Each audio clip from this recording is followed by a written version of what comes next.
Hey guys, tonight you will hear 15 true stories of crime, disappearances, and survival moments that never should have happened, all in one episode.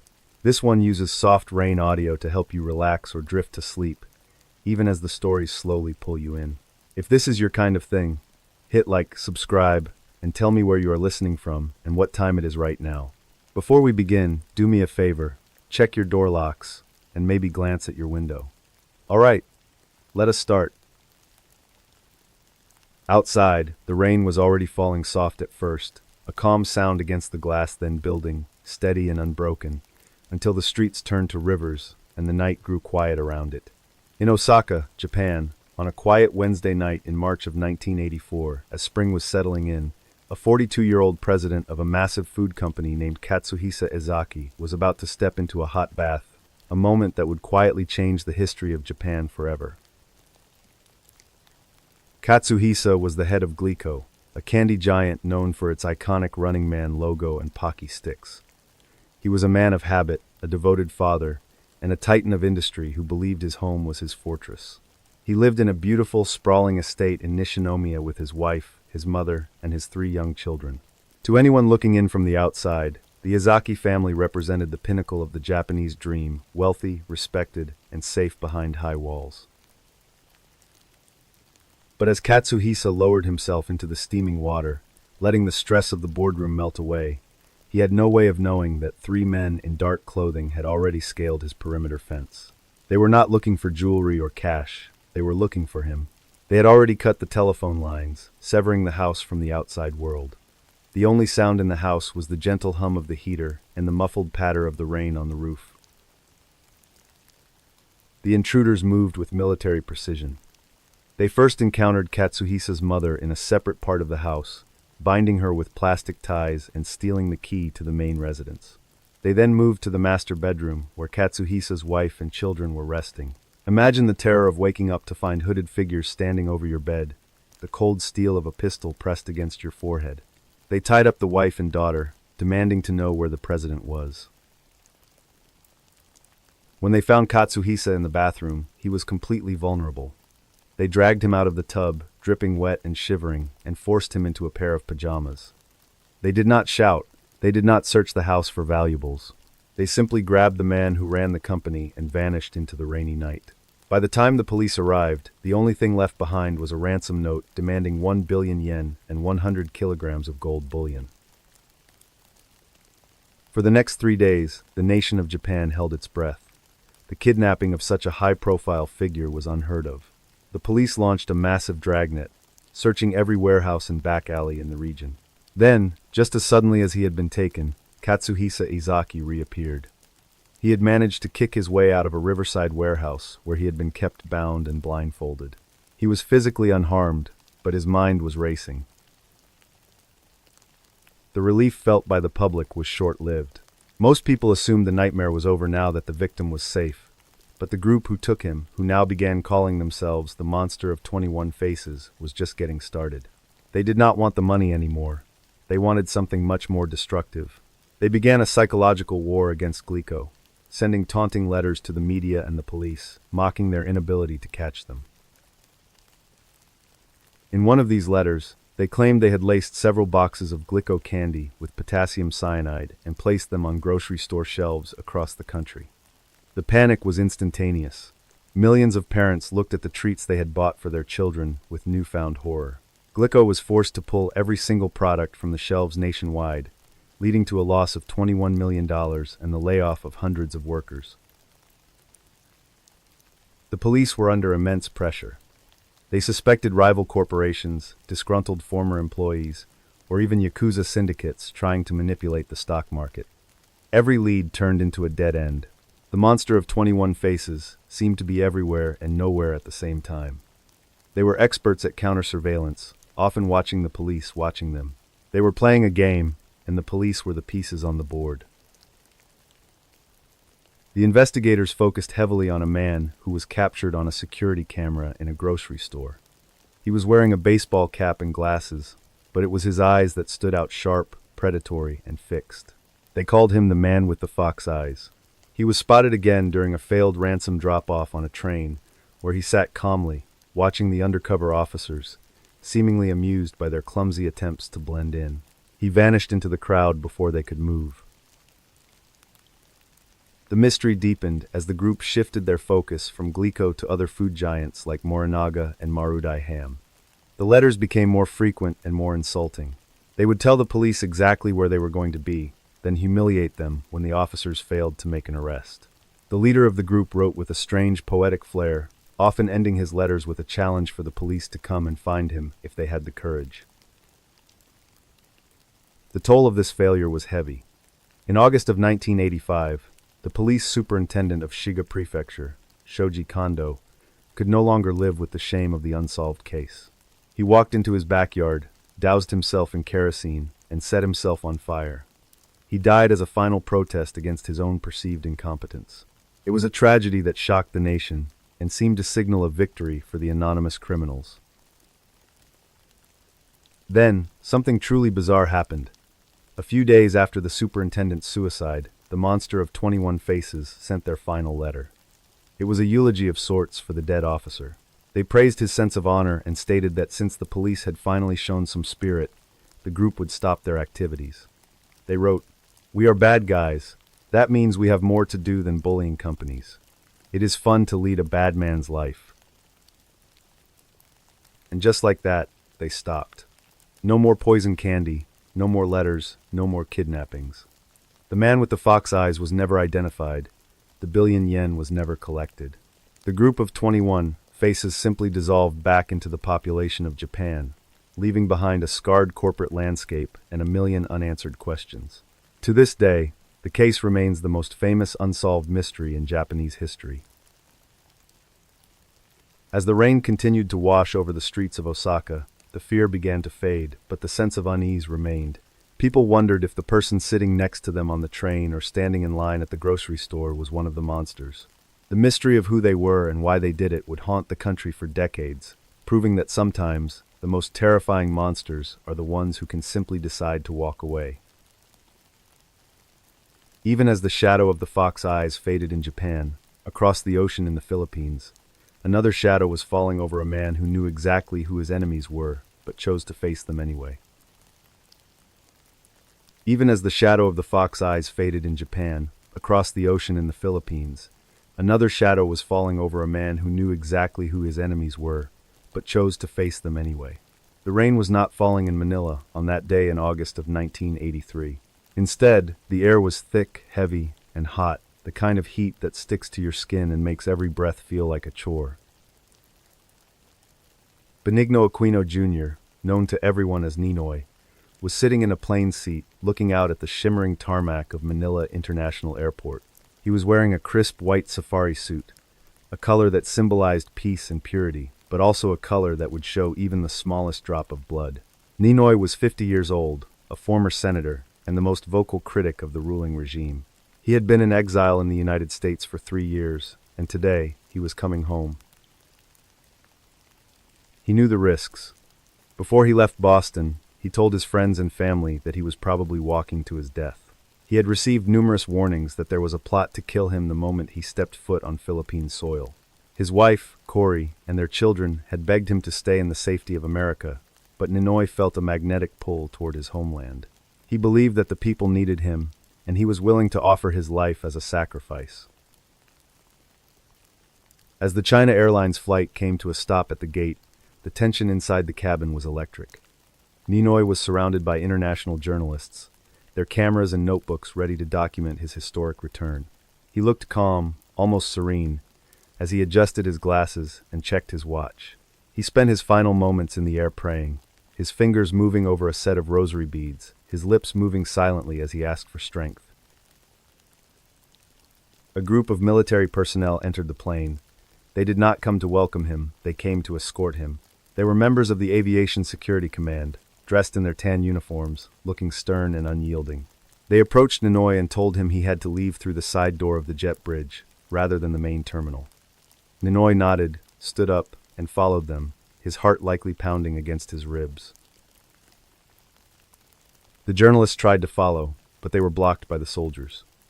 Only Ninoy and his military escort stepped out onto the metal stairs leading down to the tarmac. For a few seconds, the world went quiet. The only sound was the distant whine of jet engines and the heavy thud of boots on metal. Then, as Ninoy reached the middle of the staircase, a single, sharp crack rang out, followed by a flurry of rapid gunfire. The cameras of the journalists inside the plane could only capture the aftermath through the small windows. They saw Ninoy lying face down on the concrete, his white suit quickly turning a deep, dark red. Near him lay another man, dressed in a blue jumpsuit, who was being riddled with bullets by the security forces. This man was later identified by the government as Rolando Galman, a lone communist assassin who had somehow infiltrated the high-security zone. The official story was immediate and convenient. The government claimed that Galman had hidden under the stairs or behind a piece of equipment, jumped out, and shot Ninoy in the back of the head before being killed himself by the heroic guards. It was a narrative of a lone madman, a tragedy that the regime claimed they tried their best to prevent. They even showed photos of Galman's body as proof of their swift justice. But as the days turned into weeks, the lone gunman theory began to crumble under the weight of the evidence. People started to ask how a man like Galman, a petty criminal with no political ties, could have bypassed hundreds of armed soldiers and specialized security units to get within inches of the most protected man in the country. The trajectory of the bullet that killed Ninoy was downward, suggesting the shooter was standing above him, not below him on the ground. The autopsy revealed that the bullet had entered the back of Ninoy's head and traveled in a way that was inconsistent with someone shooting from the tarmac. Then, there were the audio recordings from the journalists' tapes. In the seconds before the shots, voices could be heard shouting in the local dialect. They weren't shouting, "Look out," or "Protect him." They were shouting, I'll do it, and shoot him, shoot him." Based on the forensic evidence and the testimony of brave witnesses who eventually came forward, a much darker reconstruction of the crime emerged. As Ninoy was being led down those stairs, he wasn't being protected, he was being delivered. The soldiers surrounding him were his executioners. As he stepped down, one of the men directly behind him drew a hidden service pistol and fired a single round into the base of Ninoy's skull. As Ninoy fell, the soldiers immediately threw the body of Rolando Galman, a man they had likely kidnapped and killed earlier for this very purpose, onto the ground next to the senator. They then began shooting Galman's corpse, creating a chaotic scene of return fire to make it look like they were responding to an assassin. It was a cold, calculated theater of death, choreographed by the very people sworn to uphold the law. The irony was that the regime thought this murder would silence the opposition forever. They thought that by removing the head of the movement, the body would wither and die. But the sight of Ninoy's blood on that tarmac ignited a fire in the hearts of millions. His funeral was attended by 2 million people, the largest in the country's history. The man they killed in the heat of a Manila afternoon became a martyr whose memory would eventually topple the entire government. The assassination of Ninoy Aquino remains one of the most significant turning points in modern history, a reminder that the truth often lies buried beneath the official reports, waiting for the light to catch it. Ninoy had predicted his own death, but he could never have predicted that his final walk down a set of metal stairs would lead his country toward a revolution. The political heat of the Philippines was a world away from the frozen, silent landscapes of the Soviet Union, where a different kind of predator was moving through the shadows, a man who didn't want power or revolution, but something far more primal and terrifying. The political heat of the Philippines was a world away from the frozen, silent landscapes of the Soviet Union, where a different kind of predator was moving through the shadows, a man who did not want power or revolution, but something far more primal and terrifying. In the winter of 1983, in the Kazakh Soviet Socialist Republic, the air was so cold it felt like glass breaking in your lungs. The snow did not just fall, it conquered the land, burying the world in a heavy, suffocating silence that made the vastness of the steppes feel like an open-air prison. In the city of Alma-Ata, which we now know as Almaty, the residents lived under the watchful eye of a government that promised a perfect society. In this world, according to the official state media, there was no such thing as a serial killer. Such monsters were considered a disease of the capitalist West. So, when people began to vanish into the thin, frigid air of the mountains and the plains, the local authorities did what they did best: they looked the other way. They told families that their loved ones had likely run off to Moscow or had simply gotten lost in the unforgiving wilderness. Among the people of Alma-Ata was a 31-year-old man who seemed to embody the very best of the Soviet citizen. His name was Nikolai Jumagaliev. Nikolai was a man of medium height with an athletic build, a product of his time in the military and his love for the outdoors. He was well-educated, articulate, and possessed a level of charm that made him stand out in a culture of gray conformity. But his most striking feature, the thing that everyone noticed first, was his smile. Nikolai had a set of teeth that were almost unnaturally white. In reality, they were capped with a bright, reflective white metal, a common dental practice in the region at the time, but on him they looked like a row of polished bone. When he smiled, which he did often, it was as if a light had been turned on in a dark room. He was the kind of man who would hold a door open for a grandmother or help a neighbor carry heavy bags of coal without being asked. He was, by all accounts, a gentleman. But inside Nikolai, there was a rot that had been festering for years. During his time in the military, he had been stationed in an area where he claimed to have seen things that changed his perception of human life. He began to view people not as individuals with souls, but as biological machines. To him, the human body was nothing more than a collection of proteins and minerals. He had spent years reading philosophy and anatomy, convincing himself that he had evolved beyond the moral constraints of society. In 1982, Nikolai had been released from a mental institution where he had been sent after a previous violent outburst. The doctors believed he was cured, or perhaps they just needed the bed space. Regardless, he returned to the world in 1983 with a renewed sense of purpose. He took a job as a driver and a navigator, a role that allowed him to travel the remote roads of the Kazakh steppes. He loved the isolation. He loved the way the mountains loomed over the valleys like silent, indifferent gods. One afternoon in late 1983, a young woman was walking along the edge of a wooded area near the Uzunagach highway. She was a student full of life, her cheeks flushed red from the biting wind. She was trying to get home before the sun dipped below the horizon, as the temperature would drop another 20 degrees once the light was gone. She heard the sound of a vehicle slowing down behind her and turned to see a clean, well-maintained truck. The driver rolled down the window, and there was Nikolai, his famous white teeth flashing in the twilight.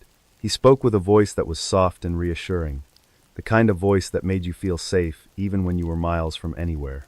He told her he was headed in her direction and offered her a seat in the warm cab. The girl hesitated for only a second. In her world, you could trust a man in a state vehicle. She climbed in, grateful for the heat blowing from the vents. As they drove, Nikolai did not act like a predator. He asked her about her studies, about her family, and about her dreams for the future. He listened with genuine interest, nodding at the right times, making her laugh with a self-deprecating joke. But as the truck turned off the main highway and onto a narrow, rutted dirt track, the girl's heart began to pick up speed. She asked where they were going, and Nikolai simply told her he knew a shortcut that would save them 20 minutes. He pulled the truck to a stop in a clearing, surrounded by tall, dark pines. The silence of the forest was absolute. The girl reached for the door handle, but before her fingers could touch the metal, Nikolai's demeanor shifted. The charm vanished, replaced by a cold, clinical detachment. He didn't scream or growl, he simply reached out and took hold of her. In that moment, the student realized that the man with the beautiful smile was not a man at all. Over the next year, through 1984, the disappearances in the region increased. The police were baffled, but they remained under strict orders not to cause a panic. They suspected a gang of bandits, or perhaps a rogue soldier who had gone AWOL from a nearby base. They never looked at the polite navigator, who was always willing to help with the search efforts. Nikolai would often join the search parties, his white teeth gleaming as he expressed his deep concern for the missing women. The irony of Nikolai's life was that he was a gourmet. He viewed his victims not just as prey, but as the primary ingredient in a series of elaborate meals. He had turned his small, secluded home into a private kitchen where he would experiment with traditional Kazakh recipes, substituting the usual meats with the remains of the women he had lured into the steppes. He was a man who took pride in his craft, believing that he was honoring the biological machines by consuming them. The reconstruction of his final crime is what truly haunts the memory of that time. In 1984, Nikolai invited a group of his friends over for a dinner party. This was a common occurrence, as he was known as an excellent cook who always had access to high-quality meat, which was a luxury in the Soviet Union. His friends arrived, laughing and stamping the snow off their boots, smelling the rich, savory aroma of a stew simmering on the stove. They sat around his table, drinking vodka and praising Nikolai for his hospitality. They ate the meat, remarking on how tender and unusual it tasted. Nikolai sat at the head of the table, his white teeth reflecting the candlelight, watching his friends with a sense of quiet triumph. He felt like a god among insects. He was the only one who knew the truth of what was in the pot. He was the only one who had transcended the laws of man and nature. However, the party took a dark turn when one of the guests, a man who had worked in a butchery, noticed something strange in his bowl. It was a small piece of bone that did not look like it came from a sheep or a cow. As he cleaned the piece of meat, he realized he was looking at a human fingernail. The color drained from his face. He looked up at Nikolai, who was still smiling that wide, bone-white smile, and he realized he was sitting in a house of death. The guest made an excuse to go to the bathroom, but instead, he bolted out the front door and ran through the snow until he found a police station. When the authorities finally arrived and searched Nikolai's home, they found a scene that defied description. In the basement, they discovered the remains of multiple women, preserved and organized with the precision of a scientist. Nikolai did not resist. He simply stood there, his manners as impeccable as ever, and asked if he could finish his drink. The Soviet government was horrified, not just by the crimes, but by the fact that they had occurred under their watch. They tried to keep the details of the Wolf of the Steppes a secret, but the story leaked out, whispered from person to person until everyone knew the name Nikolai Jumagaliev. He was eventually found insane and sent back to a high-security psychiatric hospital, but the damage was done. The facade of the perfect socialist society had been shattered by a man with white teeth and a hunger for the forbidden. Nikolai would eventually escape from custody years later, disappearing into the vastness of the mountains he loved so much, leaving the people of Kazakhstan to wonder if every polite stranger they met was another wolf in gentleman's clothing. The silence of the steppes remained, but now it felt a little more heavy, a little more dangerous, as if the land itself was hiding secrets that should never be whispered. The horror in the Soviet Union was a hidden one, buried by the state, but in the Shaanxi province of China, a different kind of darkness was about to be unearthed, a place where a quiet farmhouse became a graveyard for dozens of souls who thought they were finally finding a way to provide for their families. The horror in the Soviet Union was a hidden one, buried by the state, but in the Shaanxi province of China, a different kind of darkness was about to be unearthed, a place where a quiet farmhouse became a graveyard for dozens of souls who thought they were finally finding a way to provide for their families. The rain is still falling here, a rhythmic drumming on the corrugated metal roof of a small, nondescript home in Wangshao village, where the air always felt a bit too heavy and the soil was a bit too soft. In the early 1980s, China was a country in the midst of massive change. In the rural Shaanxi province, life was a constant struggle for survival. For the young men and women living in these dusty, remote villages, the only hope for a better life was to find work as a laborer. They would travel for miles, often on foot, toward the larger towns, carrying their entire lives in a single worn-out bag, looking for any job that would pay a few yuan to send back to their aging parents. Among these travelers was a man named Zhang, a sturdy laborer with calloused hands and a heart full of hope. In 1983, Zhang set out from his home, promising his wife he would be back by the harvest with enough money to buy new shoes for their children.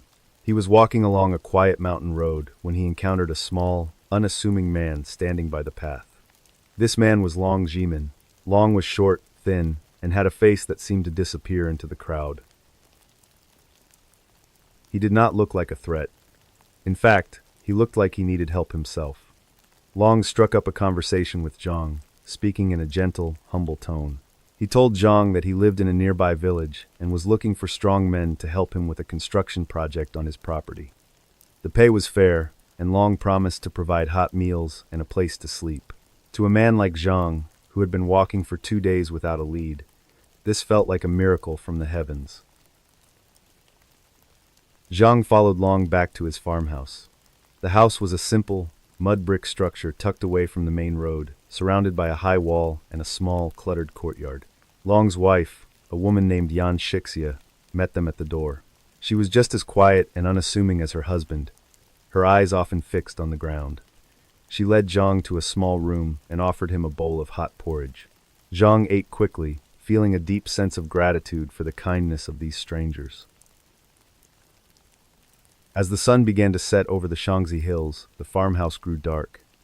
There was no electricity, only the flickering orange light of a single kerosene lamp. Long Jimin sat across from Zhang, talking about the work they would do in the morning. He spoke of moving heavy stones and digging a new well. Zhang nodded along, his eyes growing heavy from the long journey and the warm food. He did not notice that Yan Shixia was quietly moving around the room, closing the shutters and bolting the door. Zhang eventually laid down on a thin mat on the floor, drifting into a deep, dreamless sleep. He never heard the floorboards creak as Long Jimin approached him in the middle of the night. He never saw the heavy iron tool raised high in the air. In a single, silent moment, Zhang's journey ended. He became another missing person, another name whispered by a grieving family, another soul lost to the vast, uncaring landscape of rural China. But he was far from the only one to meet this fate. Throughout 1983 and into 1984, the disappearances in the region began to mount. The local authorities were aware that people were going missing, but they assumed it was a result of the changing economy. They figured these men were simply ghosting their old lives, moving to the coastal cities to find better work under assumed names. There was no reason to suspect a serial killer, because the very idea of such a thing was foreign to their peaceful, agrarian way of life. The rumors that did circulate were focused on labor brokers. People whispered about shadowy groups who would kidnap workers and sell them to illegal mines in distant provinces. This theory made sense to the villagers. It fit their understanding of greed and exploitation. They looked for suspects among the wealthy traders and the outsiders who drove fancy cars. No one ever looked at the small, quiet man in the mud brick house who spent his days tending to a small, strangely lush garden. Long Jimin and his wife were masters of the false flag. They didn't just kill, they humanized themselves to their victims until the very last second. They would ask about the victims' children, their favorite foods, and their struggles. They created a bond of shared poverty that made the victims feel like they were among friends. This was the cruelest part of their method. They stole the victims' trust before they stole their lives, ensuring that there was never a struggle, never a scream. The irony of the situation was that Long Jimin wasn't a criminal mastermind. He was a man of very limited means. When he killed, he didn't just take the victim's life. He took their shoes, their clothes, and the few cents they had in their pockets. He was essentially running a business of murder where the profit margin was measured in spare rags and half-eaten bags of grain. He and his wife lived on these stolen scraps, moving through their lives with a chilling, everyday normalcy. The reconstruction of their crimes reveals a terrifying level of efficiency. After the murder, they would strip the body of anything useful. Long would then carry the victim out to the courtyard under the cover of darkness. He had dug a series of deep, narrow pits beneath the floor of his shack and under the soil of his garden. He would place the bodies in these pits, layering them one on top of the other, then covering them with a thin layer of earth and lime to mask the smell. By the middle of 1984, the House of Horrors was becoming crowded. Long began to bury victims under the very floor where he and his wife ate their dinner. They were living, quite literally, on top of a mountain of the dead. Yet, they continued to invite more people in. The couple's psychological state was a mystery. They didn't seem to be motivated by a traditional bloodlust. Instead, they viewed their victims as a natural resource, something to be harvested and used for their survival. The breakthrough finally came, in May of 1985. A man named Mu came to the village looking for his brother, who had vanished months earlier. Mu was a determined man who had traced his brother's last known location to a market near Wangshao village. He began asking questions, showing a photograph of his brother to everyone he met. Eventually, a local recalled seeing the brother talking to a small, quiet man who lived in the house with the high walls. Mu went to the police, but they were initially dismissive. They told him his brother was likely working in a factory somewhere, but Mu wouldn't give up. He went to Long's house himself and demanded to see his brother. Long was his usual calm self, denying he had ever met the man. But as Mu stood in the courtyard, he noticed something. The air had a faint, sweet, sickly smell like rotting fruit, and he noticed that the ground in the garden was uneven, with fresh mounds of dirt. Mu returned to the police and insisted they investigate. This time, an officer accompanied him. When they entered the house, the smell was undeniable. It was the scent of death, thick and cloying. The officer ordered Long to start digging in one of the spots Mu pointed out. After only a few inches, the shovel hit something soft. As the dirt was cleared away, the pale, lifeless hand of a man was revealed. The officer immediately called for reinforcements and arrested the couple. The excavation that followed lasted for days. The police were horrified as they uncovered pit after pit. They found bodies in the garden, bodies under the tool shed, and bodies under the bedroom floor. The final count was 48 people. 48 lives ended for a few yuan and a pair of used boots. The news of the Shanxi massacre sent shockwaves through China. It was a stark reminder that even in a society built on collective effort, a single, quiet darkness can flourish. Long Jimin and Yan Shixia were executed shortly after their trial. They never expressed remorse. They never explained why they chose the path they did. They simply disappeared from the world, much like their victims had. The farmhouse was eventually torn down, but the villagers say that even now, when the rain falls hard on the Shanxi hills, the soil in that spot stays soft and dark, as if it is still holding on to the secrets of those who never came home. The sheer scale of the Shanxi murders was a tragedy of rural isolation, but in the heart of Moscow, a different kind of killer was just beginning to realize that the city's crowded parks could be just as lonely and just as deadly as any mountain road. The sheer scale of the Shanxi murders was a tragedy of rural isolation, but in the heart of Moscow, a different kind of killer was just beginning to realize that the city's crowded parks could be just as lonely and just as deadly as any mountain road. The rain in Moscow during the autumn of 1983 did not feel like a cleansing wash. It felt like a cold, gray weight that pressed down on the massive concrete apartment blocks, turning the sky the color of a bruised lung and making the air smell of wet soot and old stone. In one of those towering, anonymous buildings lived a young man who was mostly overlooked by the world. His name was Alexander Pichushkin. At 18 years old, Alexander was not particularly imposing. He had a somewhat recessed chin, a shy demeanor, and eyes that often seemed to be looking at something just behind your shoulder. To his neighbors, he was just a quiet boy who lived with his mother and sister, a young man who worked a menial job at a local grocery store and spent his free time in the nearby park. But Alexander carried a secret history within his own mind, a history that had begun years earlier on a playground. When he was just a small child, he had been playing on a swing set when he suddenly lost his grip. He tumbled backward, and the heavy wooden seat of the swing, coming back on its arc, struck him square in the forehead with the force of a hammer. The world went black. He was rushed to the hospital with a severe concussion and damage to his frontal lobe, the part of the brain that governs impulse control and empathy. As he grew up, Alexander felt different from the other children. He struggled with a speech impediment and found it difficult to make friends. He felt like a ghost moving through a world of solid people. The only person who truly understood him was his grandfather. His grandfather was a man of intellect and patience, who saw the loneliness in the boy and decided to give him a tool to navigate the world. That tool was the game of chess. They would spend hours in Bitsevsky Park, sitting at the weathered stone tables. The old man taught Alexander that life was not a series of random events, but a series of calculated moves. He taught him that every piece on the board had a value, and every square was a territory to be conquered. Alexander became obsessed. He didn't just play the game, he lived it. In his mind, the 64 squares of the chessboard became the only reality that mattered.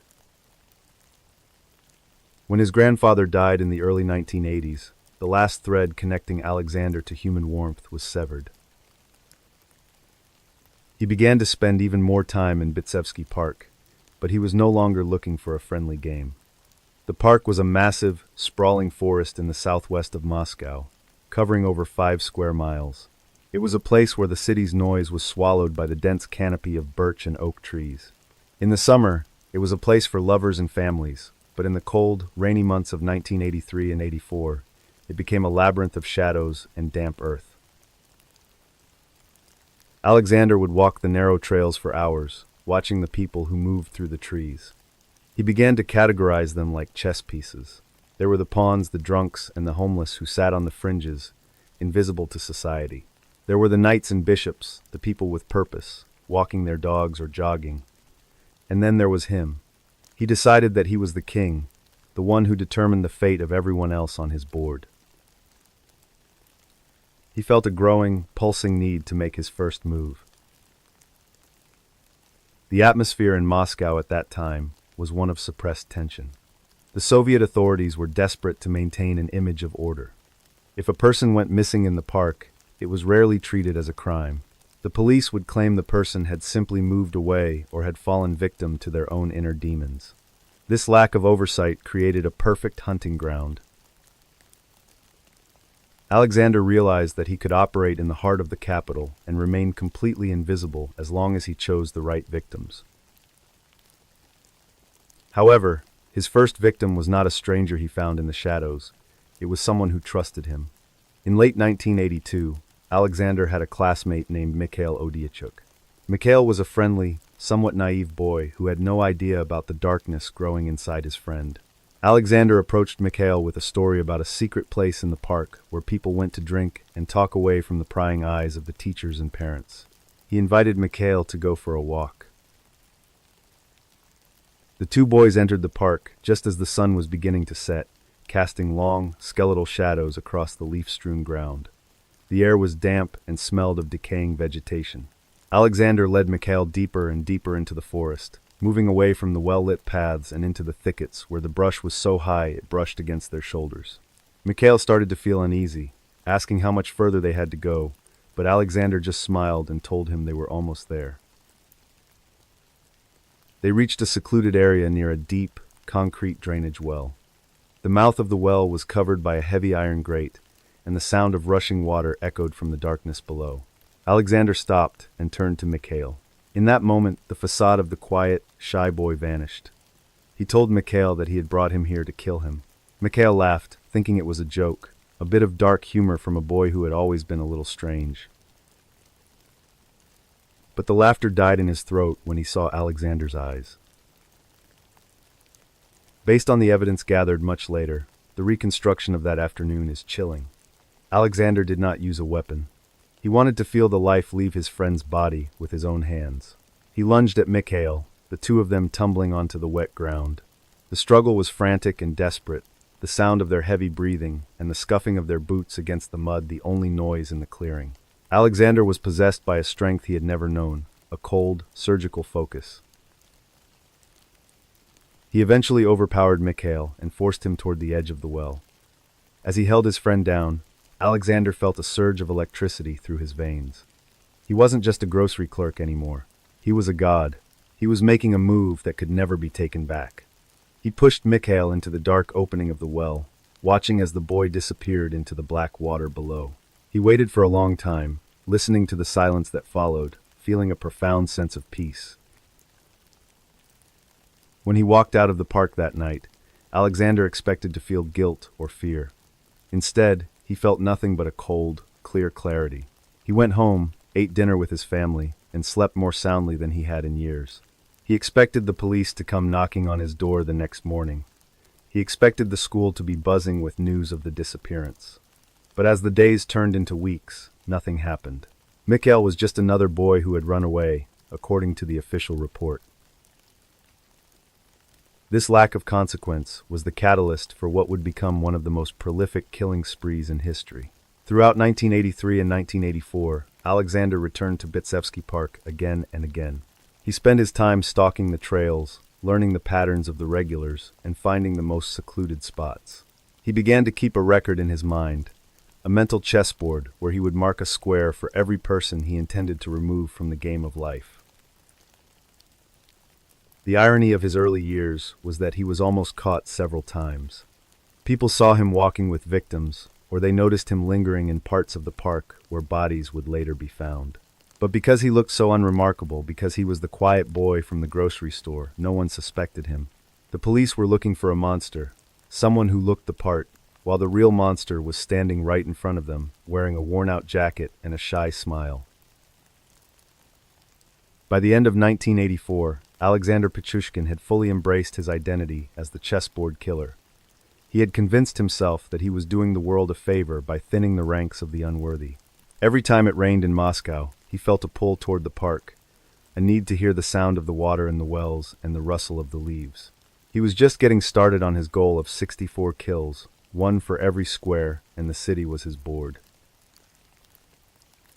The darkness in Moscow was a slow, methodical descent into madness. But across the world in the Netherlands, a different kind of crime was being planned. One that involved a man who was a king in the world of business, but who would soon find himself a pawn in a very dangerous game of ransom. The darkness in Moscow was a slow, methodical descent into madness. But across the world, in the Netherlands, a different kind of crime was being planned. One that involved a man who was a king in the world of business, but who would soon find himself a pawn in a very dangerous game of ransom. The rain in Amsterdam during November of 1983 was a relentless, chilling drizzle that seemed to seep through the very brickwork of the historic buildings. It turned the famous canals into churning, slate-gray ribbons of water that reflected the dim streetlights of a city preparing for a long, cold winter. Alfred Freddy Heineken was more than just a businessman. In the Netherlands, he was an institution. He was the chairman of the board for the Heineken brewery, a man whose name was etched into green glass bottles found in almost every corner of the globe. At 60 years old, Freddy was a man of immense charisma and sharp wit. He wasn't the kind of billionaire who hid behind a phalanx of bodyguards and armored cars. He loved his city, he loved his work, and he moved through the world with a sense of untouchable confidence that only comes from being at the top of the mountain for a very long time.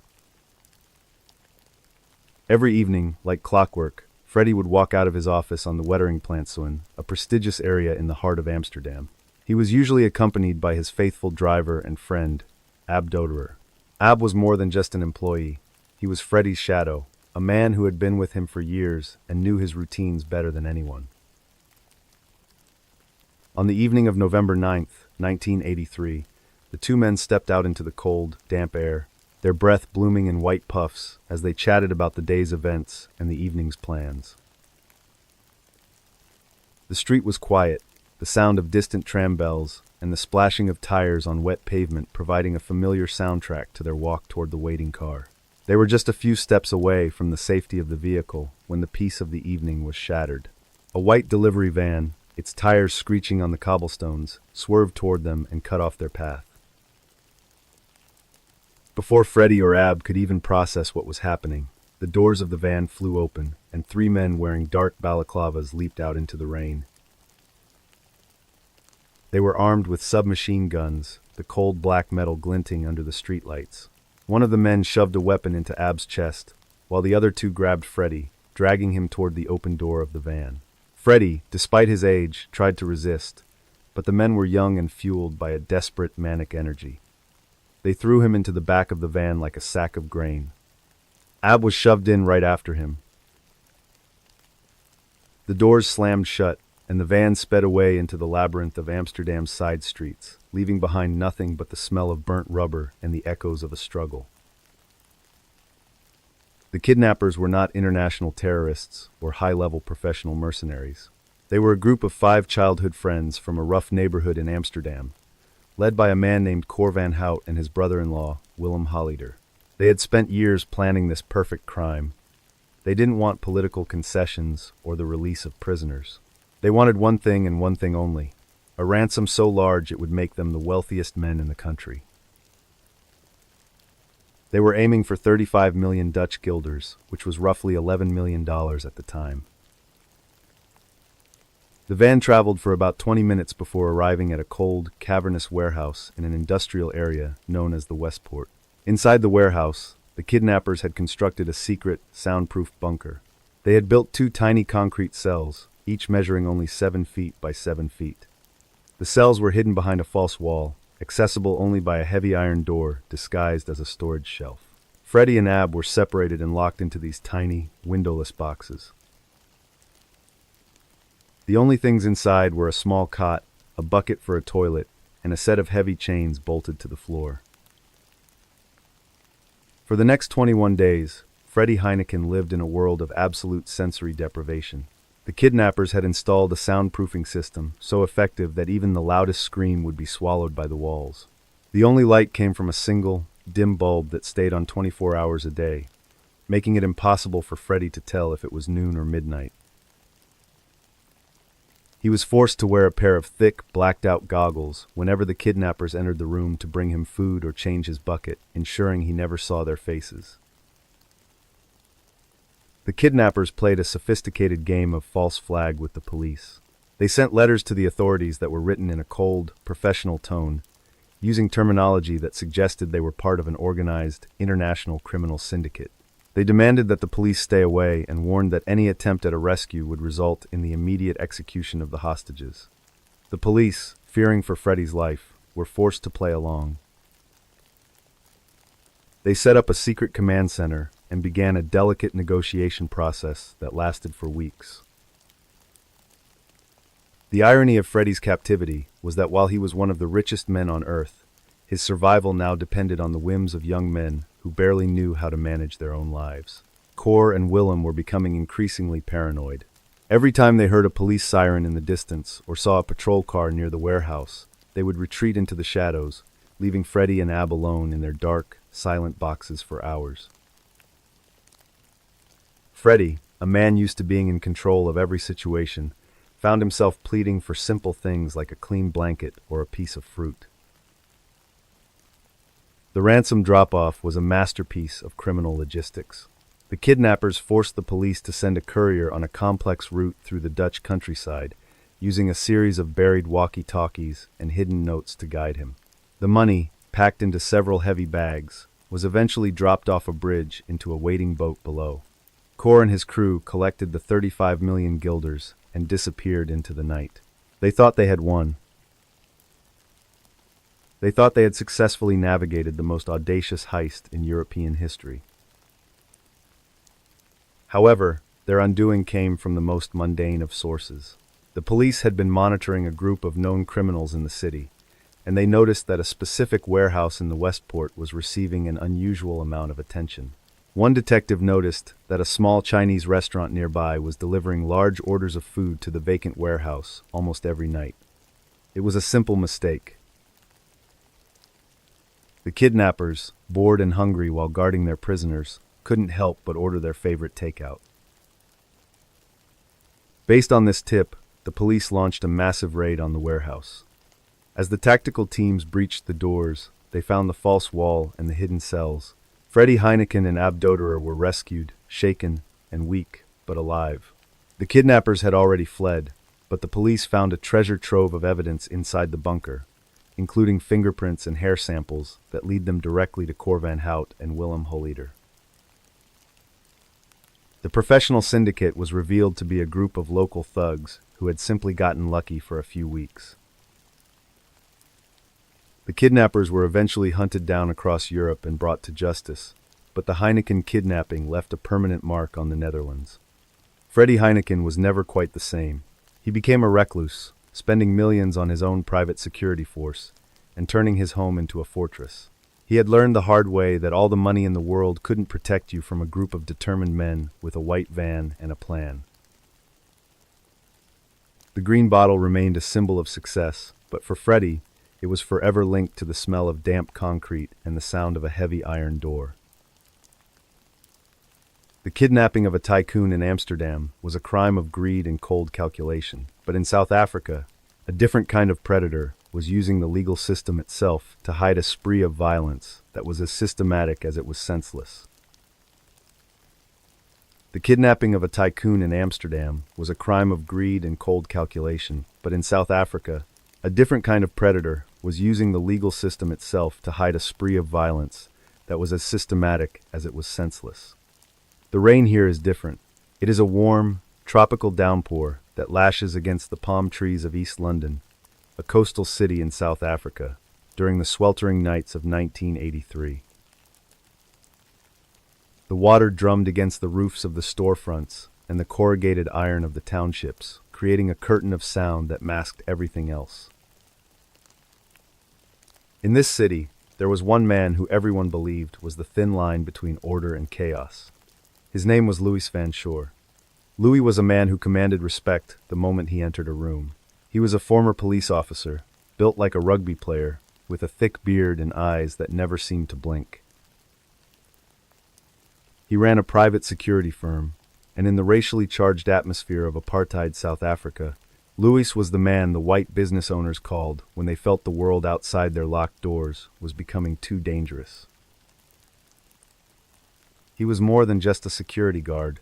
He was a local legend. The newspapers often carried stories of his bravery. They described how he would respond to silent alarms in the dead of night, entering dark warehouses and shops alone, only to emerge minutes later, having neutralized a dangerous intruder.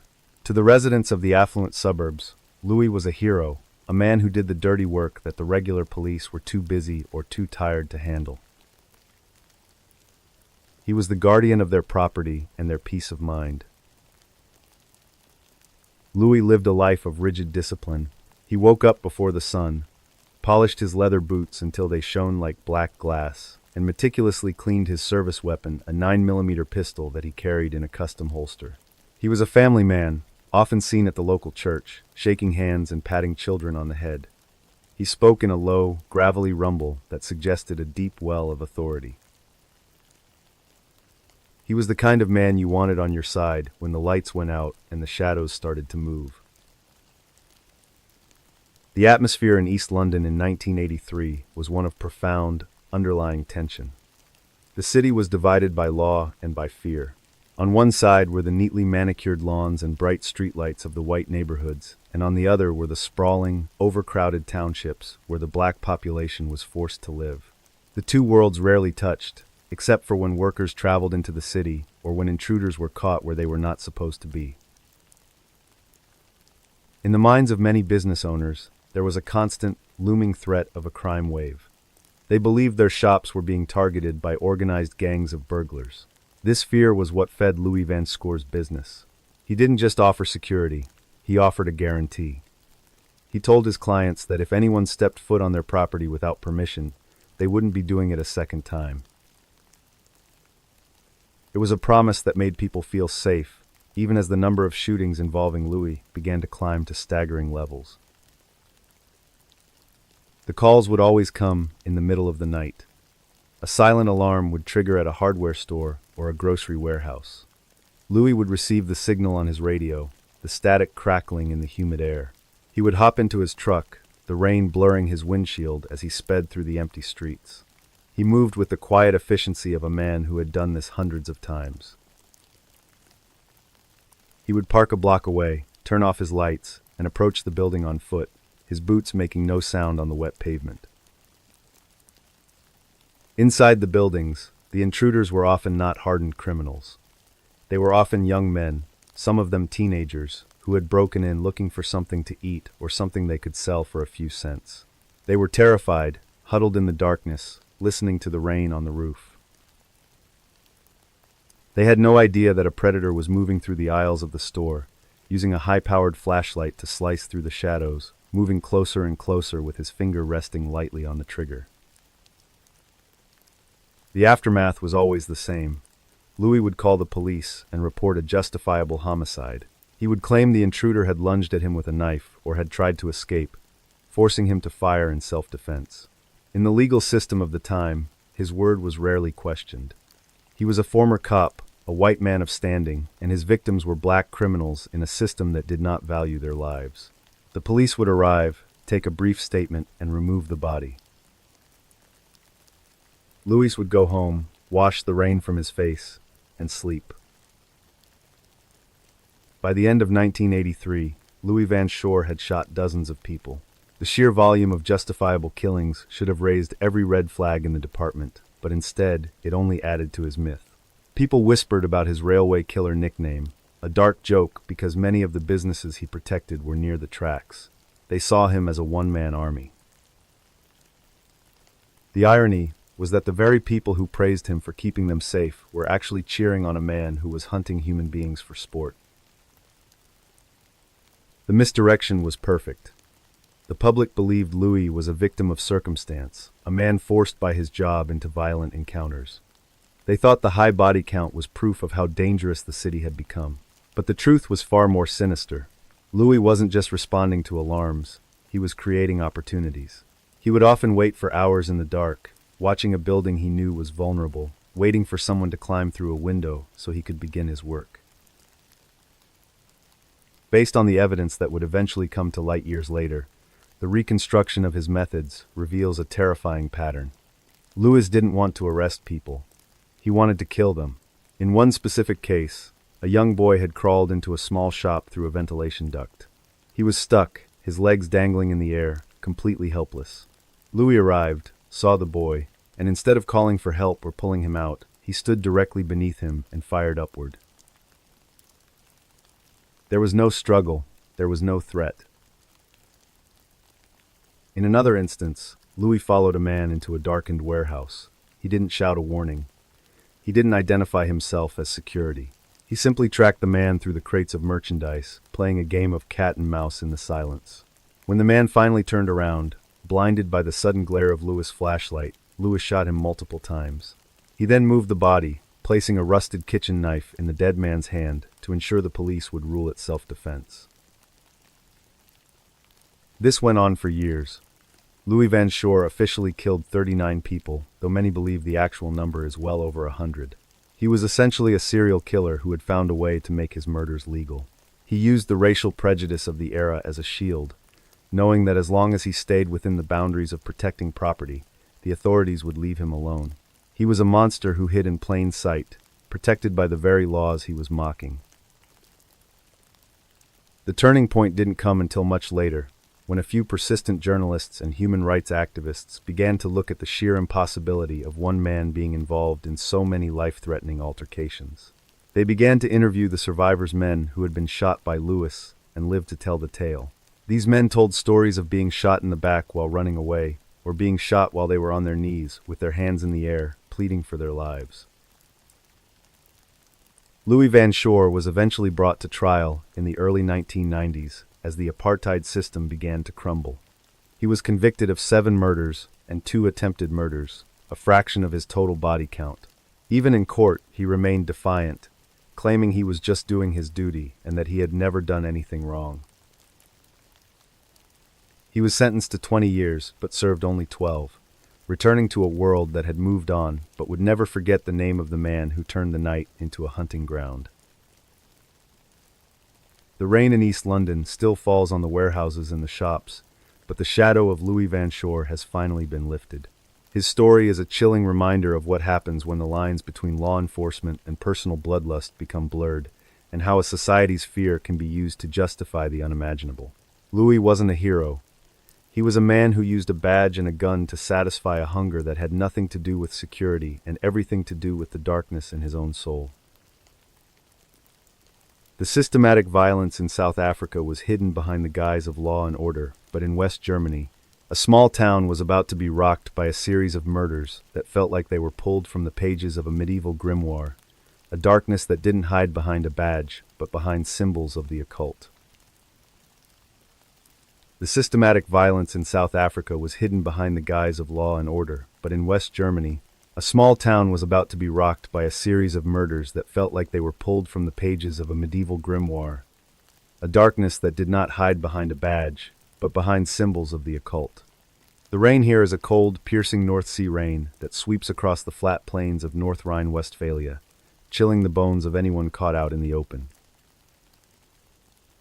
In the small town of Erwit, the rain does not just fall, it settles into the ancient limestone of the local quarries, turning the gray stone into a slick, dark mirror that reflects the heavy, overcast sky. Erwit is a town built on stone. For centuries, the people there have lived by the rhythm of the hammer and the chisel, pulling massive blocks of limestone from the earth to build the grand cathedrals and city halls of Europe. It is a place of deep tradition, where the church spires dominate the skyline and the forests that surround the town are thick, dark, and filled with legends of the old world. In 1983, Erwitta was the kind of place where everyone knew their neighbor's business, and the idea of a violent crime was something that happened in the gritty movies from the United States, not in their quiet, orderly streets. Among the residents of Erwit was a 19-year-old man named Thomas. Thomas was a young man of steady character, a laborer who worked in the quarries just like his father and his grandfather before him. He was a quiet person, the kind who preferred the company of a few close friends and the solitude of a long walk in the woods to the noise of the town's pubs. Thomas had a gentle face, a slow way of speaking, and a deep love for the history of his hometown. He would often spend his weekends exploring the abandoned sections of the quarries, looking for fossils or interesting stone formations. On a Tuesday evening in late October, the rain was falling in a steady, monotonous rhythm. Thomas had finished his shift and decided to take a shortcut through a wooded area that bordered one of the older, inactive quarries. The air was thick with the smell of wet pine and decaying leaves. As he walked, the sound of his heavy work boots on the muddy trail was the only thing he could hear, besides the constant patter of the rain on his hooded jacket. He was thinking about the warm meal waiting for him at home and the comfort of a dry pair of socks. As he rounded a bend in the trail, Thomas saw something that made him stop in his tracks. In a small clearing, tucked away from the main path, there was a faint, flickering orange light. It was the glow of several candles, their flames struggling against the damp air. Curiosity took hold of him, and he moved closer, his heart beginning to beat a little faster. He thought perhaps some local teenagers were out there having a secret party, but as he stepped into the clearing, the scene that met his eyes was far from a celebration. There, in the center of a circle made of crushed limestone, lay a body. It was positioned with a terrifying, geometric precision, the limbs stretched out in a way that looked unnatural. Around the body, several large, heavy stones had been placed in a pattern that looked like a star. The candles were arranged at the points of the star, their wax dripping onto the cold ground. But it was the markings on the body itself that made Thomas feel a wave of cold nausea wash over him. Symbols had been carved into the skin's strange, jagged shapes that looked like ancient runes or occult sigils. Thomas did not wait to see more. He turned and ran, his lungs burning as he raced back toward the lights of the town. When he reached the local police station, he was drenched and shaking, his words coming out in a frantic jumble. The officers, who were used to dealing with nothing more serious than a stolen bicycle or a public intoxication charge, looked at him with a mixture of confusion and concern. But when they followed him back to the clearing in the woods, the skepticism vanished instantly. They were looking at something they had no framework to understand. Within 24 hours, the news of the discovery had spread through Erwitta like a wildfire. The atmosphere in the town shifted from quiet order to a state of absolute, paralyzing fear. This was the era of the Satanic Panic, a time when stories of secret cults and ritualistic sacrifices were beginning to filter into the European consciousness from the West. The people of Erwitta looked at the symbols on the body and the candles in the woods and came to the only conclusion their fear would allow. A group of devil worshippers had moved into their forest. The victim was eventually identified as a local woman in her early 20s, a quiet office worker who had no known enemies. Her disappearance a few days earlier had been noted, but people assumed she had simply gone to visit a relative in another city. The brutality of her death and the ritualistic nature of the scene made it impossible for the local police to handle on their own. Investigators from the larger cities were brought in, along with specialists who studied occult subcultures. They pored over the symbols, trying to find a link to any known underground groups in Germany. The investigation initially focused on the burgeoning heavy metal and goth subcultures in the region. The police began to stop and question young people who wore black clothing or had long hair, searching their rooms for posters or books that might hint at an interest in the dark arts. For several weeks, Erwitta felt like a town under siege.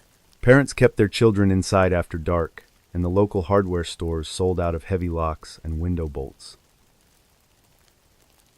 Every strange noise in the night was attributed to the satanic cult that was supposedly lurking in the shadows of the quarries.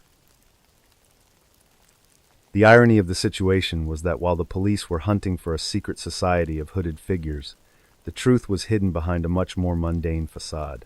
The investigators were so focused on the ritualistic elements that they overlooked the physical evidence at the scene. They were looking for a false flag, a grand conspiracy that did not exist. It was not until a young forensic technician began to look at the occult symbols under a microscope that the case took a dramatic turn. He noticed that the carvings were not made with a ceremonial blade, but with a tool commonly used in the stone quarries. Based on this discovery, the police shifted their focus away from the music scene and toward the local laborers. They began to look for anyone who had a personal connection to the victim. They found that a few months before her death, the young woman had ended a brief, intense relationship with a man who worked as a stone carver in one of the local firms. This man was known for having a volatile temper and a deep, obsessive interest in Germanic folklore. When they searched his apartment, they did not find a black altar or a book of spells. Instead, they found a collection of old history books and sketches of the very symbols that had been carved into the victim's skin. They also found a blood-stained chisel hidden in the back of a kitchen cabinet. Under interrogation, the man's facade of the quiet craftsman crumbled. He revealed that his motive had nothing to do with the devil or a religious ritual. He had been consumed by a blind, possessive jealousy after the victim broke up with him. He could not stand the thought of her being with anyone else, and he had decided that if he could not have her, no one would. The reconstruction of the crime revealed a chilling level of calculated deception. On the night of the murder, he had lured the woman to the woods under the pretense of a final conversation. After he killed her, he did not just panic and run. He spent hours meticulously arranging the scene. He had read about the satanic panic in the newspapers and decided to use it as a cover. He used his professional tools to carve the symbols and arrange the stones and candles to create a spectacle that would lead the police on a wild goose chase after a non-existent cult. He thought that by making the crime look like a ritual, he would distance himself from the motive of jealousy. He believed the police would be so blinded by the sensationalism of the occult that they would never think to look at a simple, heartbroken carver from the quarries. He was nearly right. For weeks, his plan had worked perfectly, turning an entire town against its own youth and creating a climate of fear that masked his own cold-blooded actions. The symbols were not a message from the underworld. They were a smokescreen designed to hide a very human monster. The Erwitta ritual murders are a haunting reminder of how easily our own fears can be weaponized against us. The man was eventually sentenced to life in prison, but the scars he left on the town of Erwitt remained for a generation. The people realized that the darkness they feared was not coming from a secret society in the woods, but from the person standing next to them in the grocery store or sitting across from them at the pub. The ancient stones of the quarries still hold their secrets, but now, the people know that the most terrifying rituals are the ones we invent to hide our own sins. The ritualistic deception in a German village was a localized horror, but in the heart of the Vatican, a 15-year-old girl was about to vanish into a labyrinth of secrets that would span the globe and involve the highest powers on earth. The ritualistic deception in a German village was a localized horror, but in the heart of the Vatican, a 15-year-old girl was about to vanish into a labyrinth of secrets that would span the globe and involve the highest powers on earth. The rain in Rome during June of 1983 was a sudden, heavy downpour that swept through the narrow, ancient alleys, washing the dust from the marble statues and making the cobblestones slick and dark. The air was thick with the scent of wet stone and blooming jasmine, a typical humid Roman evening where the heat of the day refuses to leave. Emanuela Orlandi was a girl who seemed to belong to a world of light and music. At 15, she was full of the vibrant energy of youth, with long, dark hair that she often tied back with a simple headband. She was the daughter of Ercole Orlandi, a dedicated clerk at the prefecture of the pontifical household. Because of her father's position, the family lived inside the walls of Vatican City. This meant Emanuela grew up in a place that few people ever truly see, a tiny sovereign state that is both a religious sanctuary and a fortress of tradition. To Emanuela, the Vatican was not a mysterious center of global power. It was just her home. She knew the Swiss guards by name, she played in the manicured gardens where popes had walked for centuries, and she felt a profound sense of security behind those massive stone walls. She was a gifted musician, and her favorite part of the week was traveling to the St. Apollinaire complex, just outside the Vatican walls, for her flute lessons.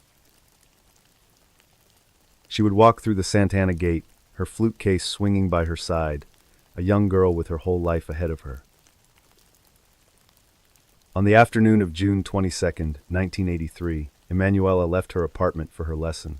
The weather was unusually muggy, and she had asked her brother, Pietro, to give her a ride on his motorcycle. Pietro was busy and told her she should just take the bus. It was a minor, everyday interaction between siblings, the kind of thing you never think twice about until it becomes the last conversation you ever have. Emanuela sighed, grabbed her bag, and headed out toward the bus stop, blending into the sea of tourists and locals. She arrived at the music school and attended her lesson as usual. Her teacher later recalled that she seemed a little distracted, but nothing out of the ordinary for a teenager on a hot afternoon. After the class ended around 7 in the evening, Emanuela called home from a public phone booth. She spoke to one of her sisters and mentioned that a man had approached her on the street. He had offered her a job promoting Avon Cosmetics at a high fashion show, promising her a sum of money that seemed far too large for a simple afternoon of work. Her sister told her to be careful and to discuss it with their parents when she got home. Emanuela agreed and said she would be back in time for dinner. She was last seen by a classmate standing near a bus stop on the Corso Rinascimento, talking to a man in a dark green BMW. The classmate didn't think much of it at the time, assuming it was just someone asking for directions. But as the sun began to set and the shadows of the Roman ruins lengthened, Emanuela Orlandi simply dissolved into the humid air. When she didn't show up for dinner, the Orlandi family began to panic. They called her friends, her teachers, and finally the police. Because she was a citizen of the Vatican, the case immediately took on a level of complexity that a standard missing person report never would. The Roman police and the Vatican security forces were both involved, but there was a strange bureaucratic tension between them. Everyone wanted to find her, but no one seemed to know where to start looking in a city that had been hiding secrets for 2,000 years. The initial theory was a false flag. The police and the media began to speculate that Emanuela was a simple runaway. They suggested that perhaps she was tired of the strict, religious atmosphere of the Vatican and had fled to live a more secular life with friends. They looked for signs of rebellion or a secret boyfriend, but those who knew Emanuela knew this was impossible. She was a girl of habit and devotion, deeply connected to her family. She wouldn't have left her flute behind, and she certainly wouldn't have left without a word. Then, the phone calls started. A few days after the disappearance, a man with a heavy accent, who the media dubbed the Americano, began calling the Vatican and the Orlandi home. He claimed to be representing an international terrorist group. He said they had Emanuela and would only release her if the Italian government freed Mehmet Ali Agha. Agha was the Turkish assassin who had tried to kill Pope John Paul II in St. Peter's Square just 2 years earlier. Suddenly, a missing girl was at the center of a global political standoff. The world watched as the Pope himself made public appeals for Emanuela's release. He mentioned her by name during his Sunday addresses, his voice echoing across the square where she used to play. The Americano provided snippets of information that only someone close to the case would know, but he never provided a definitive proof of life. The investigation spiraled into a labyrinth of international espionage, with theories involving the Bulgarian Secret Service, the Soviet Union, and a shadowy Turkish group called the Grey Wolves. The irony of the situation was that while the world was looking at Cold War politics, the real motive might have been much closer to home. As the years turned into decades, a new and darker theory emerged. It involved the Vatican Bank and the Italian Mafia, specifically a violent group known as the Banda della Magliana. It was whispered that the Vatican Bank had lost a massive amount of the Mafia's laundered money through bad investments and the collapse of the Banco Ambrosiano. Emanuela, it was suggested, was not a political prisoner, but a human marker. Based on the testimony of former mobsters and informants who came forward years later, the reconstruction of the abduction was terrifyingly precise. It wasn't a random man in a BMW. It was a calculated hit by professional kidnappers working for the mob. They had watched her routine, learned her schedule, and waited for the perfect moment of isolation. The Avon job was the lure, a classic tactic to get a young person to step away from the safety of a crowd. They didn't want the release of an assassin. They wanted their money back from the church. In this version of the story, the Americano and the terrorist demands were a smokescreen, a false flag created to distract the police and put pressure on the Pope without ever mentioning the dirty money that sat in the Vatican's vaults. Emanuela was moved from one safe house to another, a pawn in a game played by men who viewed her life as nothing more than a bargaining chip. The tragedy of her story is that the very people who were supposed to protect her, the leaders of her own state, might have known exactly why she was taken and chosen the institution's reputation over her life. The mystery took another bizarre turn in 2019, when an anonymous tip suggested that Emanuela's remains were hidden in the tombs of two German princesses in the Teutonic Cemetery inside the Vatican. The tombs were opened with great ceremony, the world's cameras fixed on the heavy stone lids as they were lifted. But when the dust settled, the tombs were found to be completely empty. Not even the princesses were there. It was yet another layer of silence in a place that seems to swallow the truth whole. Today, Pietro Orlandi still walks the streets of Rome, carrying a picture of his 15-year-old sister. He has spent over 40 years fighting against the walls of silence that surround the Vatican. The rain still falls on the Sant'Anna Gate, and the bells of St. Peter's still ring out every hour, but for the Orlandi family, time stopped on that humid night in June. Emanuela remains the ghost of the Vatican, a reminder that even in the heart of the holiest city on earth, the darkness can reach out and take whoever it wants. The disappearance of a young girl in Rome was a mystery wrapped in layers of institutional secrecy, but in the international waters between the United Kingdom and Australia, a different kind of shadow was falling over a criminal empire built on bodies that were missing more than just their names. The disappearance of a young girl in Rome was a mystery wrapped in layers of institutional secrecy, but in the international waters between the United Kingdom and Australia, a different kind of shadow was falling over a criminal empire built on bodies that were missing more than just their names. The rain here is a cold, biting deluge that sweeps across the dark, oily surface of a flooded quarry in Lancashire, England. It is 1979, but the ripples of what happened in this water would not settle until 1983. In the mid-1970s, a man named Christopher Martin Johnstone was living a life that most people only saw in movies. Known to his friends and enemies alike as Marty, he was a New Zealander with an appetite for the high life that was only matched by his ambition.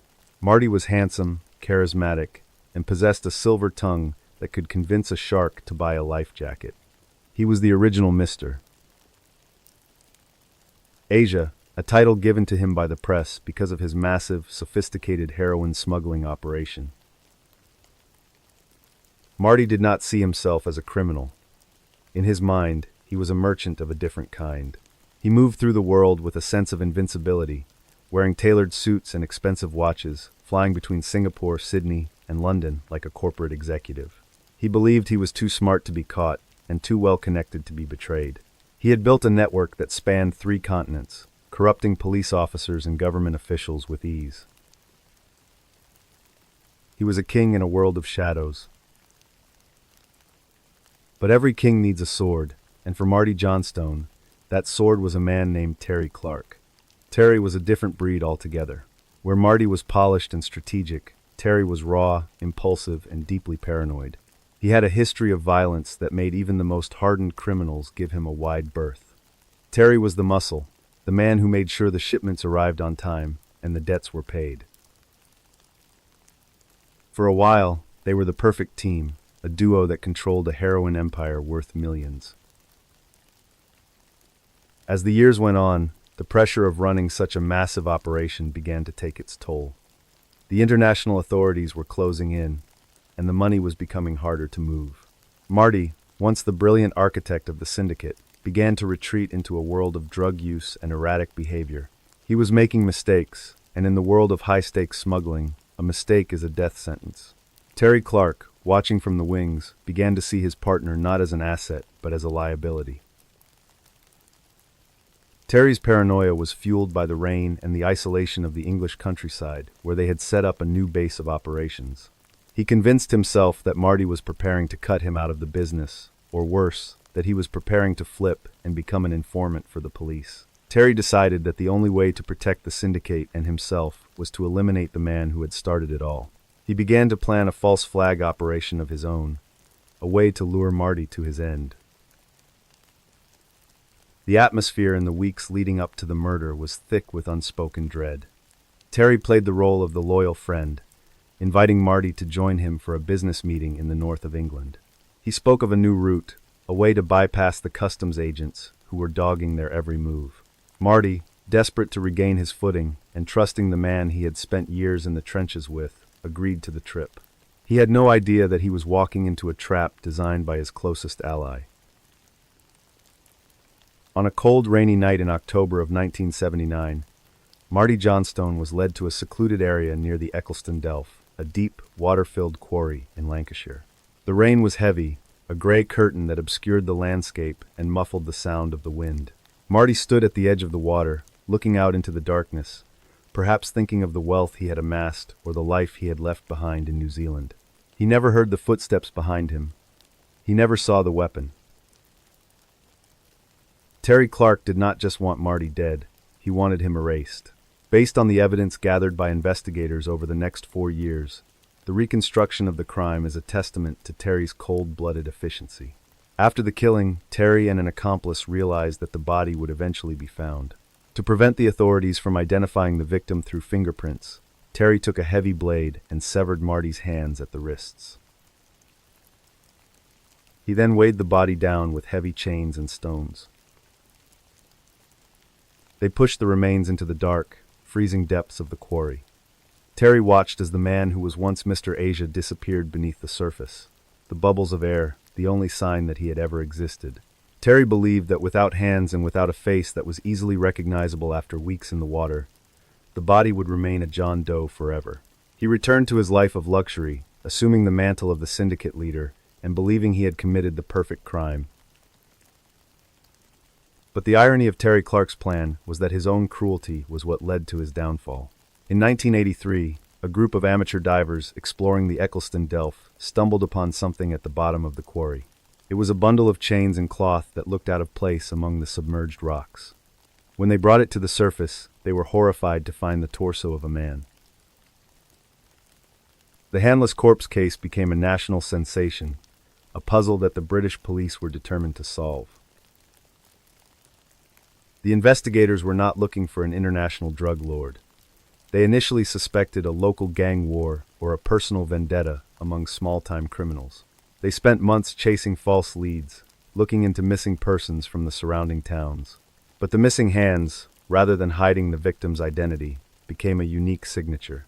The police began to look for criminals who were known for that specific level of brutality. This led them to the fringes of the international drug trade. Through a series of lucky breaks and meticulous forensic work, the police were able to identify the body as Marty Johnstone. The handless corpse was the man who had built an empire.